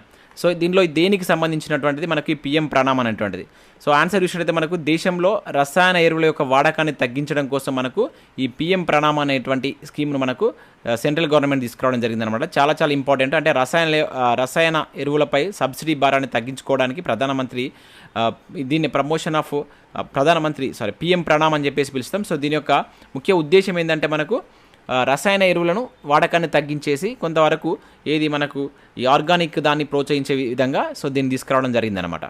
సో అదేవిధంగా ఇక్కడ ఇంకొక పాయింట్ ఏంటంటే ఈ భారతదేశం ఎగుమతులు పెంచడం కోసం తీసుకొచ్చినటువంటి స్కీమ్ ఏంటంటే ఉద్యమీ భారత్ అనేటువంటి ఒక స్కీమ్ను తీసుకొచ్చింది సెంట్రల్ గవర్నమెంట్. ఇది కూడా ఇంపార్టెంట్ అండి. ఉద్యమీ భారత్ 2022లో మనకు ఉద్యమీ భారత్ అనే కార్యక్రమాన్ని అయితే ప్రారంభించింది అనమాట. దీని ద్వారా ఎంఎస్ఎంఈ రంగానికి సంబంధించినటువంటి పలు చర్యలను అయితే ప్రకటించారు. వాటి యొక్క ఎంఎస్ఎంఈకి సంబంధించిన ఎగుమతులు పెంచడం కోసం ఉద్యమీ భారత్ అనే దాన్ని తీసుకొచ్చారు. ఇక కోవిడ్ కారణంగా పిల్లలు కోల్పోయిన తల్లిదండ్రులను కోల్పోయిన పిల్లలకు సహాయం అందించడం కోసం తీసుకొచ్చింది ఏంటంటే పిఎం కేర్స్ నిధి అనేటువంటిది ఒకదాన్ని తీసుకొచ్చారు. సో ఇది కూడా ఇంపార్టెంట్ అండి, ఓకేనా. వాళ్ళకు ఒక 23 సంవత్సరాలు వచ్చే వరకు సో వాళ్ళకు ఒక 10 lakhs రూపీస్ మొత్తాన్ని సాయంగా అందించడం దీని యొక్క ముఖ్యమైనటువంటి ఉద్దేశం అనమాట. సో డిజిటల్ అక్షరాస్యత కోసం ఏ స్కీమ్ తీసుకొచ్చింది అనేది కింద మీరు కామెంట్ చేయండి. సో దీనిలో ఆప్షన్ బి అనేది దీనికి సంబంధించి మనకు కరెక్ట్ ఆన్సర్ అవుతుంది. నెక్స్ట్ మరో క్వశ్చన్ చూద్దాం. సో నెక్స్ట్ చూసినట్లయితే సో కేంద్ర ప్రభుత్వం స్వామిత్వ అనేటువంటి ఈ పథకాన్ని ఎప్పుడు ప్రారంభించింది? 2018, 2019, 2020, 2021? సో దీనికి సంబంధించి మనం ఆన్సర్ చూసినట్లయితే 2020లో ఈ స్వామిత్వ అనేటువంటి పథకాన్ని మనకు 2020 అక్టోబర్ 11న ఢిల్లీలో ప్రారంభించడం జరిగిందనమాట. సో ఏంటంటే గ్రామీణ ప్రజలకు ఆస్తి కార్డులను పంపిణీ చేసేందుకు ఉద్దేశించినటువంటిదే మనకు ఈ స్వామిత్వ అనేటువంటి పథకం. సో ఈ యొక్క కార్డు ఇస్తారు. ఈ కార్డు ద్వారా ఏంటంటే ఈ స్వామిత్వ కార్డును ఉపయోగించి వాళ్ళు పల్లె ప్రజల్లో బ్యాంకుల్లో రుణాలు పొందవచ్చు. అదేవిధంగా ఇంకా వేరే ఏమైనా కనెక్షన్స్ లాంటి అది బ్యాంక్ ఖాతాకు సంబంధించి కావచ్చు, గ్యాస్ కనెక్షన్స్, ఇల్లు కట్టేటప్పుడు తదితర సౌకర్యాలు పొందడానికి ఈ కార్డు అనేటువంటిది వాళ్ళకి యూజ్ ఉంటుందన్నమాట. అట్లా ఒక కార్డుని ఇస్తారు. సో దాన్ని స్వామిత్వ అని చెప్పేసి అంటాం. ఈ పథకాన్ని మనకు 2020లో కేంద్ర ప్రభుత్వం తీసుకురావడం జరిగిందనమాట. సో నెక్స్ట్ క్వశ్చన్ చూసినట్లయితే క్రింది వాటిలో సరి అనేవి గుర్తించండి అని చెప్పేసి అంటున్నాడు. సో ఇక్కడ 2 స్టేట్మెంట్స్ ఉన్నాయి. దీనిలో సరి అనేవి గుర్తించండి. ఫస్ట్ది ఏమంటున్నాడు, అసంఘటిత రంగ కార్మికులకు ప్రయోజనాలు అందించేందుకు 2021లో ఈ శ్రమ్ పోర్టల్ను కేంద్ర కార్మిక శాఖ ప్రారంభించిందని చెప్పేసి అంటున్నాడు. చాలా చాలా ఇంపార్టెంట్ అంటే ఈ శ్రమ్ పోర్టల్ గురించి ఇటీవల మనకు ఎక్కువ వార్తల్లో ఉన్నటువంటి అంశం ఇది. సో ఇది మనకి ఎప్పుడు 2021లో మనకు అసంఘటిత రంగం ఎందుకు తీసుకొచ్చారంటే అసంఘటిత రంగంలోని కార్మికుల యొక్క ప్రయోజనాల కోసం తీసుకొచ్చినటువంటిదే ఈ శ్రమ్ పోర్టల్. ఇది కరెక్టే. ఇక డిజిటల్ చెల్లింపులు మరింత సులభతరం చేయడం కోసం పారదర్శకంగా ఉండేలా మనకు కేంద్ర ప్రభుత్వం 2020లో ఈ రూపీ విధానాన్ని తీసుకొచ్చింది అంటున్నాడు. సో ఇది తప్పు. సో ఈ రూపీ విధానాన్ని మనకు 2020లో తీసుకురాలేదు, 2021లో తీసుకొచ్చింది అనమాట. ఓకేనా. డిజిటల్ చెల్లింపులను సులభతరం చేయడం దానిలో భాగంగా మనకు 2021 ఆగస్టు 2న న్యూఢిల్లీలో మనకు మోడీ గారు దీన్ని ప్రారంభించారు. అయితే ప్రస్తుతం ఇది ఒక ఆరోగ్య సేవలకు మాత్రమే అందుబాటులో ఉందన్నమాట, మొత్తం అన్నిట్లలో ఇంకా తీసుకురాలేదు. సో ఆప్షన్ ఏ అనేది దీనికి సంబంధించి మనకు కరెక్ట్ ఆన్సర్ అవుతుంది. ఆప్షన్ బి అనేది తప్పుగా ఇవ్వడం జరిగింది, ఇక్కడ 1 అనేది దీనికి సంబంధించి మనకు కరెక్ట్ ఆన్సర్ అవుతుంది. సో నెక్స్ట్ మరో క్వశ్చన్ చూద్దాం. సో నెక్స్ట్ చూసినట్లయితే తెలంగాణలో ఈ క్రింది ఏ జిల్లా మహారాష్ట్ర తోటి సరిహద్దును పంచుకోదు అంటున్నాడు. సో ఈ మనకు జాగ్రఫీకి సంబంధించిన క్వశ్చన్స్. సో చాలా ఇంపార్టెంట్. ఫస్ట్ మనకి ఏదైతే ఉందో భౌగోళిక స్వరూపం అని చెప్పేసి ఉంటుంది కదా స్టార్టింగ్ లెసన్, అది చాలా ఇంపార్టెంట్. అక్కడి నుంచి క్వశ్చన్ రావడానికి ఛాన్స్ ఉంటుంది. సో తెలంగాణ ఈ క్రింది ఏ జిల్లాలతో సరిహద్దు పంచుకోదు? కామారెడ్డియా, ఏది మహారాష్ట్రతో సరిహద్దు పంచుకోదు అంటున్నాడు. ఓకేనా. కామారెడ్డియా, మంచిర్యాలన, జయశంకర్ భూపాలపల్లి జిల్లాన, భద్రాద్రి కొత్తగూడెం. సో కామారెడ్డి తోటి మనకు ఇది సరిహద్దును పంచుకుంటుంది. మీకు మ్యాప్ కనుక చూసినట్లయితే ఈజీగా అర్థమవుతుంది. సో ఇటువంటి జాగ్రఫీ చదివేటప్పుడు కంపల్సరీ మీరు Telangana map are India map పక్కకు పెట్టుకొని చదివినట్లయితే ఈజీగా మీకు అవి గుర్తుండేటువంటి ఛాన్స్ ఉంటుంది. కామారెడ్డి తోటి ఉంటుంది, నిజామాబాద్ తోటి కూడా ఉంటుంది, అదేవిధంగా మంచిర్యాల తోటి కూడా బార్డర్ ఉంటుంది. దాంతో అదే కాకుండా నిర్మల్, ఆదిలాబాద్ తోటి కూడా ఉండడం జరుగుతుంది. అదేవిధంగా జయశంకర్ భూపాలపల్లి జిల్లా ఇక్కడ కొంత కన్ఫ్యూజ్ కావడానికి ఛాన్స్ ఉంటుంది. ఇది కూడా మనకు మహారాష్ట్రతో బార్డర్ షేర్ చేసుకుంటుంది. భద్రాద్రి కొత్తగూడెం మాత్రం మనకు షేర్ చేసుకోదు. ఇదే మనకు correct answer. So Bhadradri Kothagudem ఏ వేటితోటి షేర్ చేసుకుంటుంది అంటే ఈ బార్డర్ మనకి ఏపీ తోటి బార్డర్ షేర్ చేసుకుంటుంది. అదేవిధంగా ఛత్తీస్గఢ్ తోటి కూడా ఇది బార్డర్ షేర్ చేసుకోవడం జరుగుతుంది అనమాట. ఓకేనా. సో మనకు బార్డర్ షేర్ చేసుకునేటువంటి రాష్ట్రాలు ఏముంటాయి మన చుట్టూ? ఒకటి మహారాష్ట్ర ఉంటుంది. మహారాష్ట్ర తోటి 7 షేర్ చేసుకుంటాయి, గుర్తుంచుకోండి. ఏపీ, ఆంధ్రప్రదేశ్ తోటి మనకు 7 జిల్లాలు బార్డర్ షేర్ చేసుకుంటాయి. ఇక నెక్స్ట్ కర్ణాటక. ఓకేనా. కర్ణాటకకు సంబంధించి మనకు 5. అదేవిధంగా నెక్స్ట్ ఛత్తీస్గఢ్. ఈ ఛత్తీస్గఢ్కి సంబంధించి 3 డిస్టిక్స్ షేర్ చేసుకోవడం జరుగుతుంది. 3 డిస్ట్రిక్ట్స్ ఏంటంటే అది ములుగు, భద్రాద్రి కొత్తగూడెం, జయశంకర్ భూపాలపల్లి జిల్లా దీనికి బార్డర్ షేర్ చేసుకుంటారు. ఇవి ఏంటి అనేది గుర్తుంచుకోండి. ఈ పర్పస్లో మనకు చాలాసార్లు బిట్లు అడిగిండు, ఇంపార్టెంట్ కూడా. సో నెక్స్ట్ చూసినట్లయితే క్రింది వాటిలో గోదావరి నది యొక్క ఉపనది కానిది ఏదంటున్నాడు దీంట్లో? శబరియా, ఇంద్రావతియా, కిన్నెరసానియా, మున్నేరా.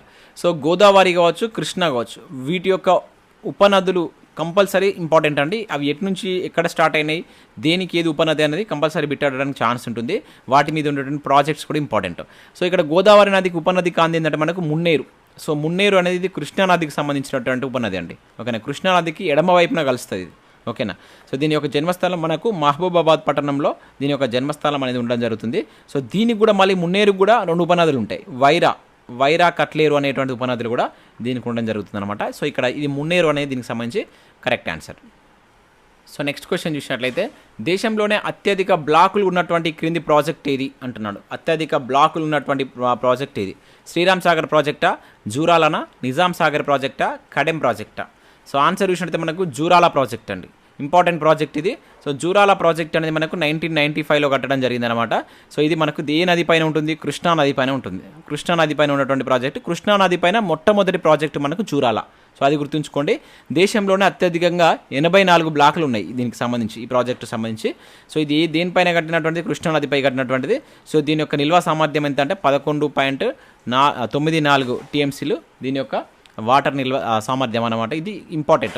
సో మరి అదే గోదావరి నది పైన మొట్టమొదటి ప్రాజెక్ట్ ఏంటంటే మనకు శ్రీరామ్ సాగర్ ప్రాజెక్ట్. గోదావరి నది పైన మొట్టమొదటిసారి మనకు శ్రీరామ్ సాగర్ ప్రాజెక్ట్. శ్రీరామ్ సాగర్ ప్రాజెక్ట్ అనేది మనకు ఎస్ఆర్ఎస్పి 1963లో కట్టబడినటువంటి ప్రాజెక్ట్ ఇది. దీన్ని మనం పోచంపాడు అంటాం, నిజామాబాద్ జిల్లాలో ఉంటుంది. పోచంపాడు ప్రాజెక్ట్ అని చెప్పేసి కూడా పిలుస్తాం. ఇది చాలా చాలా ఇంపార్టెంట్. తెలంగాణలో గోదావరి నది పైన కట్టినటువంటి మొట్టమొదటి ప్రాజెక్ట్. దీన్ని ఉత్తర తెలంగాణ జిల్లాల వరప్రసాదిని అని చెప్పేసి కూడా పిలవడం జరుగుతుంది. ఓకేనా. సో ప్రాజెక్టులు, నదులు ఈ 2 చాలా ఇంపార్టెంట్ కాన్సెప్ట్. మీకు అది ఇండియన్ హిస్టరీ కావచ్చు, ఇండియన్ జాగ్రఫీ కావచ్చు, తెలంగాణ జాగ్రఫీ కావచ్చు. ఇక్కడ నుంచి మనకి ఎక్కువగా క్వశ్చన్స్ అడుగుతాడు. సో నెక్స్ట్ క్వశ్చన్ చూసినట్లయితే తెలంగాణలో అత్యధిక అటవీ విస్తీర్ణం గల జిల్లాలను సరైన క్రమంలో అమర్చమంటున్నాడు. ఓకేనా. అటవీ విస్తీర్ణ శాతం అండి, ఇది శాతం తీసుకోండి. విస్తీర్ణ శాతం అనబడలేదు. విస్తీర్ణ శాతం పరంగా జిల్లాలను సరైన క్రమంలో అమర్చండి. ఎందుకంటే ఇక్కడ విస్తీర్ణం వేరు, విస్తీర్ణ శాతం, ఈ రెండింటికి చాలా డిఫరెన్స్ ఉంటుంది. ఆన్సర్ అనేది చేంజ్ అవుతుంది కనుక ఇక్కడ శాతం పరంగా వీటిని అమర్చండి. సో ఏది ఫస్ట్ ఉంటుంది? భద్రాద్రి కొత్తగూడెం ములుగు కుమరం భీమా, లేకుంటే ములుగు భద్రాద్రి కొత్తగూడెం కుమరం భీమా, ములుగు కరీంనగర్ భద్రాద్రి కొత్తగూడెమా, లేకుంటే భద్రాద్రి కొత్తగూడెం హైదరాబాద్ ములుగా? ఓకేనా. సో మనకు అత్యధికంగా శాతం పరంగా అటవీ విస్తీర్ణటువంటి జిల్లా ఏంటంటే మనకు ములుగు అండి. ములుగు ఫస్ట్ ప్లేస్లో ఉంది. ఓకేనా.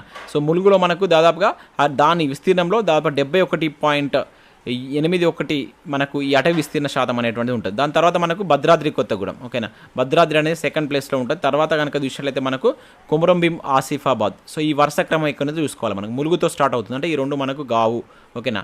తర్వాత మనకు భద్రాద్రి కొత్తగూడెం వస్తుంది, అంటే ఆప్షన్ వి అనేది కరెక్ట్ ఆన్సర్ అవుతుంది. సో విస్తీర్ణం పరంగా అంటే మనకు ఫస్ట్ భద్రాద్రి కొత్తగూడెం వస్తుంది, ఓకేనా. విస్తీర్ణం పరంగా భద్రాద్రి కొత్తగూడెం అనేది ఫస్ట్ వస్తుంది. సో అది ఆ డిఫరెన్స్ గుర్తుంచుకోండి. అక్కడ ఏం అడిగాడు అనేది చాలా ఇంపార్టెంట్. క్లియర్గా చూసిన తర్వాత దానికి మనం ఆన్సర్ చేయాల్సి ఉంటుంది. సో నెక్స్ట్ చూసినట్లయితే 2011 జనాభా లెక్కల ప్రకారం అత్యధిక పట్టణ జనాభా కలిగిన జిల్లాల యొక్క వరుస క్రమం చాలా ఇంపార్టెంట్ అండి. జనాభాకు సంబంధించి తరచూ క్వశ్చన్ అడుగుతున్నాడు. టీఎస్పీఎస్సీ మనకు కండక్ట్ చేస్తున్నటువంటి ప్రతి ఎగ్జామ్లో 2011 జనాభాకు సంబంధించి ఒక క్వశ్చన్ ఉంటుంది. కంప్లీట్ చూడండి. నేను జనాభాకు సంబంధించి కూడా వీడియో చేశాను, ఒకసారి ఆ వీడియో చూడండి. దాంట్లో మీకు క్లియర్గా అయితే ఎక్స్ప్లెయిన్ చేయడం జరిగింది. సో ఇక్కడ మనకి ఏది జనాభా పరంగా పట్టణ జనాభా అత్యధికంగా ఉన్నటువంటి మేడ్చల్, రంగారెడ్డి, హన్మకొండన, రంగారెడ్డి, మేడ్చల్, హన్మకొండన. సో సంగారెడ్డి, రంగారెడ్డి, మేడ్చల్, హన్మకొండ, రంగారెడ్డి, మేడ్చల్. సో మనకు యాక్చువల్గా అత్యధికంగా అయితే హైదరాబాద్ ఉంటుంది, ఓకేనా. కానీ హైదరాబాద్ అనేది ఇక్కడ ఆప్షన్ లేదు, ఓకేనా. మనకు సెకండ్ నుంచి ఇచ్చిండు. ఇట్లా కూడా మన క్వశ్చన్ ఇస్తారనుక ఫస్ట్దే ఇవ్వాలని ఏం లేదు. మనం మినిమం ఒక 5 గుర్తుంచుకోవాల్సి ఉంటుంది. దాంట్లో నుంచి మనకు ఆర్డర్ ఇస్తారు కనుక సో హైదరాబాద్ ఫస్ట్ ఉంటుంది. సో హైదరాబాద్ తర్వాత మనకు అత్యధికంగా మేడ్చల్ అండి. సో మేడ్చల్ అనేటువంటిది తర్వాత ఉంటుంది. తర్వాత మనకు రంగారెడ్డి ఉంటుంది, ఓకేనా. రంగారెడ్డి తర్వాత మనకు హన్మకొండ. సో దాని తర్వాత మనకు సంగారెడ్డి ఉంటుంది. సో ఈ క్రమం కావాలి. మేడ్చల్తో స్టార్ట్ అయ్యేటువంటిది ఇక్కడ మనకు ఒకటే ఉంది కనుక ఈజీగా మనకు దొరికిపోతుంది. సో మేడ్చల్, రంగారెడ్డి, హన్మకొండ అనేటువంటిది సరైనటువంటి క్రమం. ఇది గుర్తుంచుకోండి. మరి అతి తక్కువ అడిగినట్టయితే మనకు ములుగు, ఓకేనా. ములుగు అనేది చాలా తక్కువ ఉంటుంది. దాని తర్వాత నారాయణపేట అనేది సెకండ్ ప్లేస్లో ఉంటుంది. దాని తర్వాత మనకు జయశంకర్ భూపాలపల్లి జిల్లా అనేది థర్డ్ ప్లేస్లో ఉంటుంది అనమాట. సో వీటి యొక్క వరుస క్రమం ఇంపార్టెంట్. ఇట్లే మనకు క్వశ్చన్ ఎక్కువగా అడుగుతున్నాడు. సో నెక్స్ట్ క్వశ్చన్ చూసినట్లయితే భారతదేశం ఈ క్రింది ఏ దేశంతో అతి తక్కువ సరిహద్దును పంచుకుంటుంది అంటున్నాడు. సో ఇండియన్ జాగ్రఫీకి సంబంధించిన క్వశ్చన్ ఇది. అతి తక్కువ బార్డర్ షేర్ చేసుకుంటుంది. జనరల్గా మనకి ఇక్కడ ఆప్షన్ చూసినట్లయితే బంగ్లాదేశ్, మయన్మార్, భూటాన్, నేపాల్.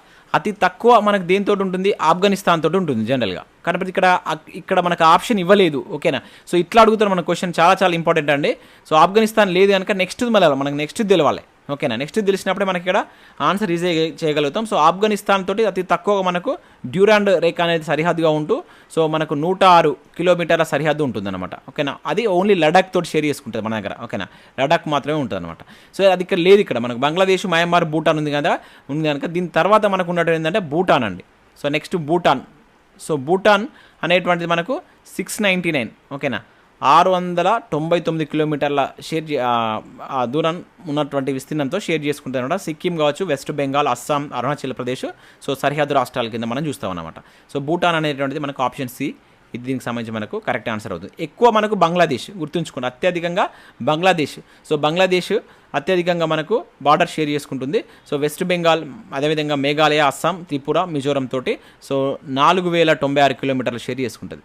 సో దీని తర్వాత మనకు చైనా తోటి మెక్మోహన్ రేఖ ఉంటుంది. చైనా తోటి నెక్స్ట్ తర్వాత ప్లేస్లో ఉంటుంది. తర్వాత మనకు రాడికల్ ప్లేగా పాకిస్తాన్తో ఉంటుంది అనమాట, అది థర్డ్ ప్లేస్. దాని తర్వాత నేపాల్. సో ఇట్లా మనకు అడగడానికి ఛాన్స్ ఉంటుంది. వరుస క్రమం కూడా ఇంపార్టెంట్, వాటిని గుర్తుంచుకోండి. సో నెక్స్ట్ చూసినట్లయితే పిర్పంజాల్ కనుమ ఏ ప్రాంతంలో కలదు అంటున్నాడు. దీనిలో పిర్పంజాబ్ కనుమ లడఖ, హిమాచల్ ప్రదేశ్, జమ్మూ కాశ్మీర్, సిక్కిమా. సో ఇవి చాలా చాలా ఇంపార్టెంట్ అండి. హిమాలయ పర్వతాల్లో ఉండేటువంటి కనుమలు ఉంటాయి కదా, ఈ కనుమలకు సంబంధించి క్వశ్చన్ అడుగుతున్నాడు. సో పిర్పంజాల్ అనేటువంటిది మనకు జమ్మూ కాశ్మీర్, మన దగ్గర జమ్మూ కాశ్మీర్లో ఉంటుంది. ఇంపార్టెంట్ అండి, ఓకేనా. ఈ జమ్మూ కాశ్మీర్లో ఉండేటువంటి మిగతాయి కూడా మనకు ఇది బనిహాల్ కూడా ఇక్కడనే ఉండడం జరుగుతుంది అనమాట. సో వాటిని గుర్తుంచుకోండి. అదేవిధంగా మనకు సిక్కింలో కూడా చాలా ఇంపార్టెంట్ కనుమలు ఉంటాయి. నాతులా, ఓకేనా. ఈ నాతులా కావచ్చు, అదేవిధంగా జలఫ్లా, ఈ రెండు మనకు సిక్కింకు సంబంధించి అనమాట. ఇక హిమాచల్ ప్రదేశ్లో కూడా మనకు కొన్ని ఇంపార్టెంట్ కనుమలు ఉంటాయి. సో వాటిని కూడా గుర్తుంచుకొని రోహతాంగ్ కావచ్చు, షిప్కిలా, కుంజుమ్, జలోరి అనేటువంటివి కూడా మనకు అక్కడ ఇది హిమాచల్ ప్రదేశ్లో ఉంటాయి అనమాట. వాటిని లడాఖ్లో కూడా మనకి ఏంటంటే జోజిలా పాస్ అనేటువంటిది, చాంగ్లా, అదేవిధంగా కూర్దంగ్లా అనేటువంటివి కూడా మనకు ఈ లడాఖ్లో ఉంటాయి. సో ఇవన్నీ ఇంపార్టెంట్, ఏవైతే ఇవి కనుమలు ఉంటాయో సో వాటికి సంబంధించి చూడండి.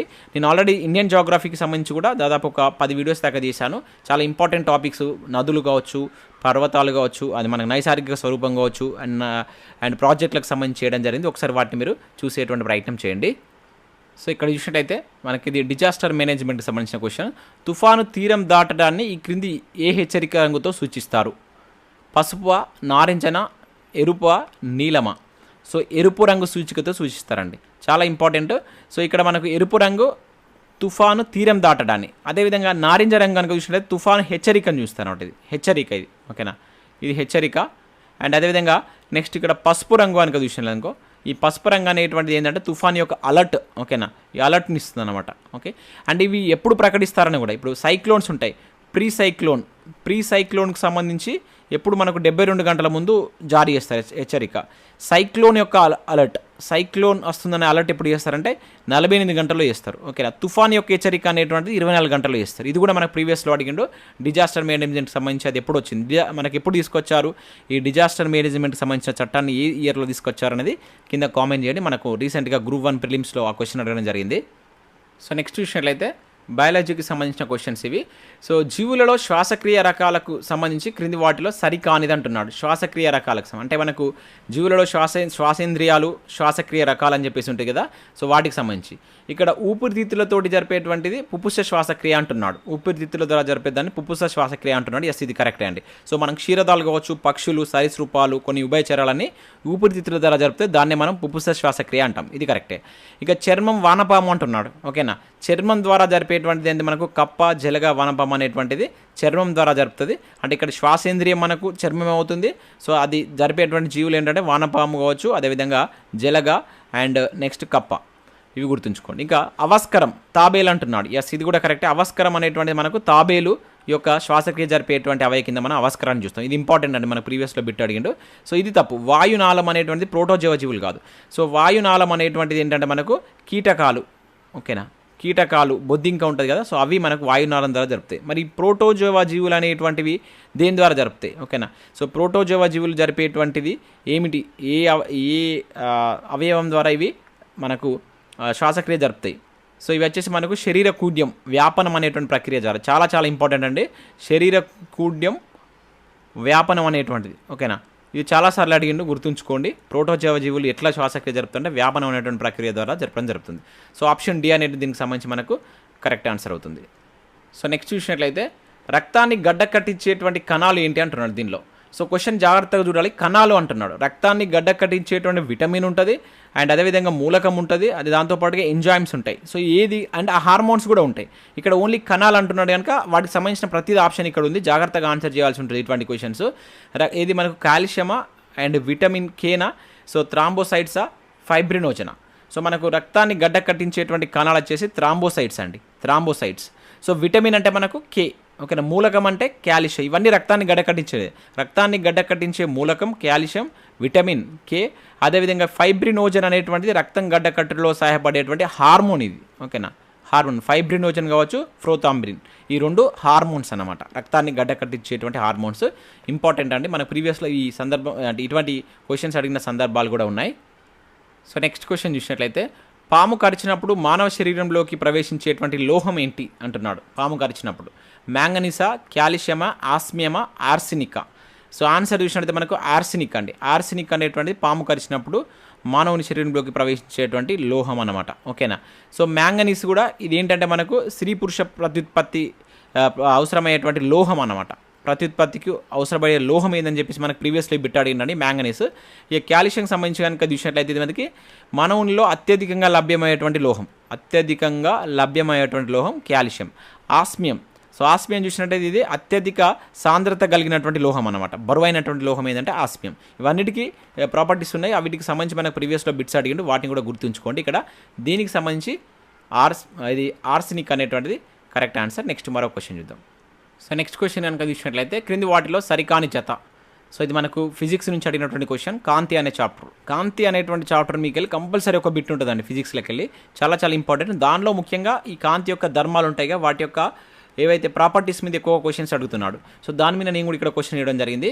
సో కాంతి పరావర్తనం అనేటువంటిది మానవుడికి దృష్టి జ్ఞానాన్ని కలగడం అంటాడు. కాంతి పరావర్తనం అనేటువంటిది మానవుడి యొక్క దృష్టి జ్ఞానాన్ని కలిగించడం అని చెప్పేసి అంటున్నాడు.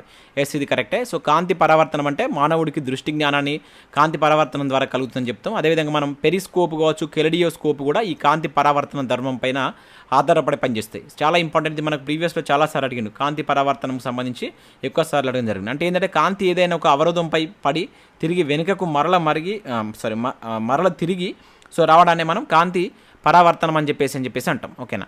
ఇక నెక్స్ట్ విషయం అయితే కాంతి విశ్లేషణం. సో విమానాన్ని నడిపేటువంటి పైలట్కు ఆకాశంలోని ఇంద్రధనుసు సంపూర్ణ వృత్తాకారంలో కనబడడం అంటున్నాడు. ఎస్, ఇది కూడా కరెక్టే. కాంతి విశ్లేషణం అంటే సో విమానాన్ని నడిపేటువంటి పైలట్కు ఆకాశంలోని ఇంద్రధనుసు అనేటువంటి సంపూర్ణ వృత్తాకారంలో కనబడడం. సో ఇది దేనికి ఉదాహరణ అంటే మనకు కాంతి విశ్లేషణంకు ఉదాహరణ, గుర్తుంచుకోండి. సో ఇటువంటి మనకి ఎక్కువ కాంతి విశ్లేషణం అంటే ఏంటి, జనరల్గా విబ్జార్ మనం చూస్తాం కదా, ఓకేనా, అది బెస్ట్ ఎగ్జాంపుల్ మనకు ఈ విబ్జార్ అనేటువంటిది, ఓకేనా. సో విబ్జార్లో మనకు కనబడేటువంటి ఆ రంగులు కూడా ఏవైతే మనకు ఈ విబ్జార్లో ఉండేటువంటి రంగులు ఉంటాయి కదా, సో ఈ రంగులు కూడా మనకు ఏ రంగు ఎట్లా ఏర్పడితే దేని తర్వాత ఏది ఏర్పడుతుంది అని చెప్పేసి కూడా అడగడం జరిగింది. ఇది కూడా ఇంపార్టెంట్. మనకు భూమి నుండి చూసినప్పుడు ఇంద్రధనుసు అర్ధవృత్తాకారంలో కనబడడం కావచ్చు, ఆకాశం నుండి చూస్తే ఇంద్రధనుసు వృత్తాకారంలో కనిపించడం, ఇవన్నీ మనకు కాంతి విశ్లేషణకు ఉదాహరణ. కాంతి పరిక్షేపణం అంటున్నాడు. పట్టపగలు ఆకాశంలో నక్షత్రాలు కనబడకపోవడం కూడా మనకు కాంతి పరిక్షేపణం. ఇది ఇంపార్టెంట్. కాంతి పరిక్షేపణం ఆధారంగానే మనకు సివి రామన్ 1928లో మనకు రామన్ ఎఫెక్ట్ని కనిపెట్టడం జరిగింది. దానికి తనకి 1930లో నోబెల్ ప్రైజ్ కూడా వచ్చిందనమాట. సో ఇది తప్పు. కాంతి వక్రీభవనం అనేటువంటి నిత్య జీవితంలో ఉపయోగించే దర్పణాలు అంటున్నాడు. సో నిత్య జీవితంలో ఉపయోగించే దర్పణాలకు ఎగ్జాంపుల్ ఏంటంటే కాంతి పరావర్తనం. ఇది పరావర్తనం అవుతుందండి. ఇక్కడ మనం ఫస్ట్ ఇచ్చాను కదా, సో ఇది అవుతుంది. కాంతి పరావర్తనం ఇది అవుతుంది.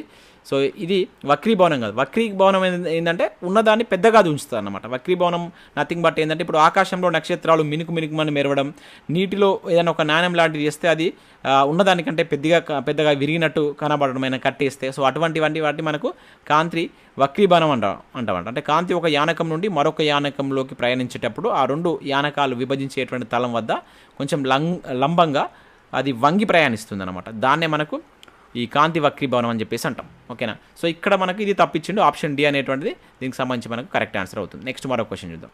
సో నెక్స్ట్ ఇక్కడ ఎకానమీకి సంబంధించిన క్వశ్చన్. పంచవర్ష ప్రణాళికలకు సంబంధించి క్రింది వాటిలో సరికాని జత అంటున్నాడు. సో ఇక్కడ మొదటిది, రెండవది, మూడవది, నాలుగవ పంచవర్ష ప్రణాళిక ఇచ్చారు. సో వాటికి సంబంధించినటువంటి ప్రాధాన్యత ఇవ్వడం జరిగిందనమాట. సో మొదటి పంచవర్ష ప్రణాళిక వ్యవసాయ రంగం అని చెప్పేసి అంటున్నాడు. ఎస్, ఇది కరెక్టే. వ్యవసాయ రంగానికి మనకు ప్రాధాన్యత ఇవ్వడం జరిగింది. ఎప్పుడు ఇది 1951. ఈ వరుస క్రమం చాలా ఇంపార్టెంట్ అండి. ఏ ఇయర్ నుంచి ఏ ఇయర్ ఏ ప్రణాళిక అనేది 51 నుంచి 56 వరకు జవహర్లాల్ నెహ్రూ అప్పుడు మనకు ప్రధానిగా ఉన్నాడు. అండ్ గుల్జారీలాల్ నందా దాని యొక్క ఉపాధ్యక్షుడు ఉండడం జరిగింది. రూపకర్త విశ్వేశ్వరయ్య, మనకు విశ్వేశ్వరయ్య. దీన్నే మనకు హరడ్ అండ్ డోమర్ ప్రణాళిక అని చెప్పేసి అంటాం. సో ఇక్కడ వృద్ధి రేట్ ఎంత వచ్చింది? 3.6 వృద్ధి రేట్ వస్తుంది ఫస్ట్ దానికి. సో కంపల్సరీ ప్రణాళికల నుంచి క్వశ్చన్ లేకుండా ఉండదండి. మినిమం 1 క్వశ్చన్ రావడానికి ఛాన్స్ ఉంటుంది. సో అట్లీస్ట్ మీకు ఎకానమీ మొత్తం కాకుండా కూడా ప్రణాళిక అనే కాన్సెప్ట్ని చదివేటువంటి ప్రయత్నం చేయండి గ్రూప్ 4 ప్రిపేర్ అయ్యేవాళ్ళు. ఇక రెండో పంచవర్ష ప్రణాళిక పారిశ్రామిక రంగం అంటున్నాడు. ఎస్, ఇది కూడా కరెక్టే. సో ఇది నెక్స్ట్ మనకు రెండవది 1956లో స్టార్ట్ అయింది. 56లో స్టార్ట్ అయితే 56లో స్టార్ట్ అయ్యి 61లో ఎండ్ కావడం జరిగింది. ఇక్కడ కూడా మనకు నెహ్రూ ప్రధానమంత్రిగా ఉన్నాడు. విటి కృష్ణమాచారి ఉపాధ్యక్షుడు. దీన్ని రూపకర్త వచ్చేసి మనకు మహలనోబిస్, ఓకేనా.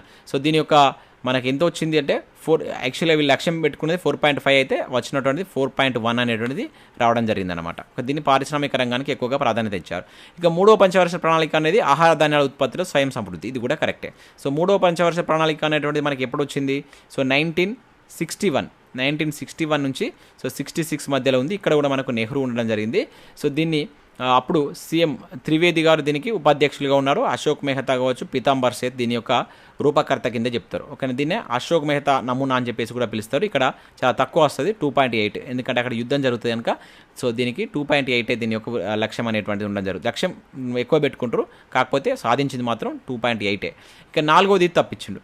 నాలుగో పంచవర్ష ప్రణాళికల యొక్క లక్ష్యం నిరుద్యోగం కాదనమాట. నాలుగో పంచవర్ష ప్రణాళిక యొక్క లక్ష్యం ఏంటంటే సుస్థిర అభివృద్ధి, ఆర్థిక స్వావలంబన అని చెప్పేసి అంటారు. సో ఇది తప్పు. ఈ నిరుద్యోగం పేదరిక నిర్మూలన అనేటువంటి దేనికి సంబంధించిందంటే నిరుద్యోగం పేదరిక నిర్మూలన అనేది 6వ పంచవర్ష ప్రణాళికకు సంబంధించింది అనమాట.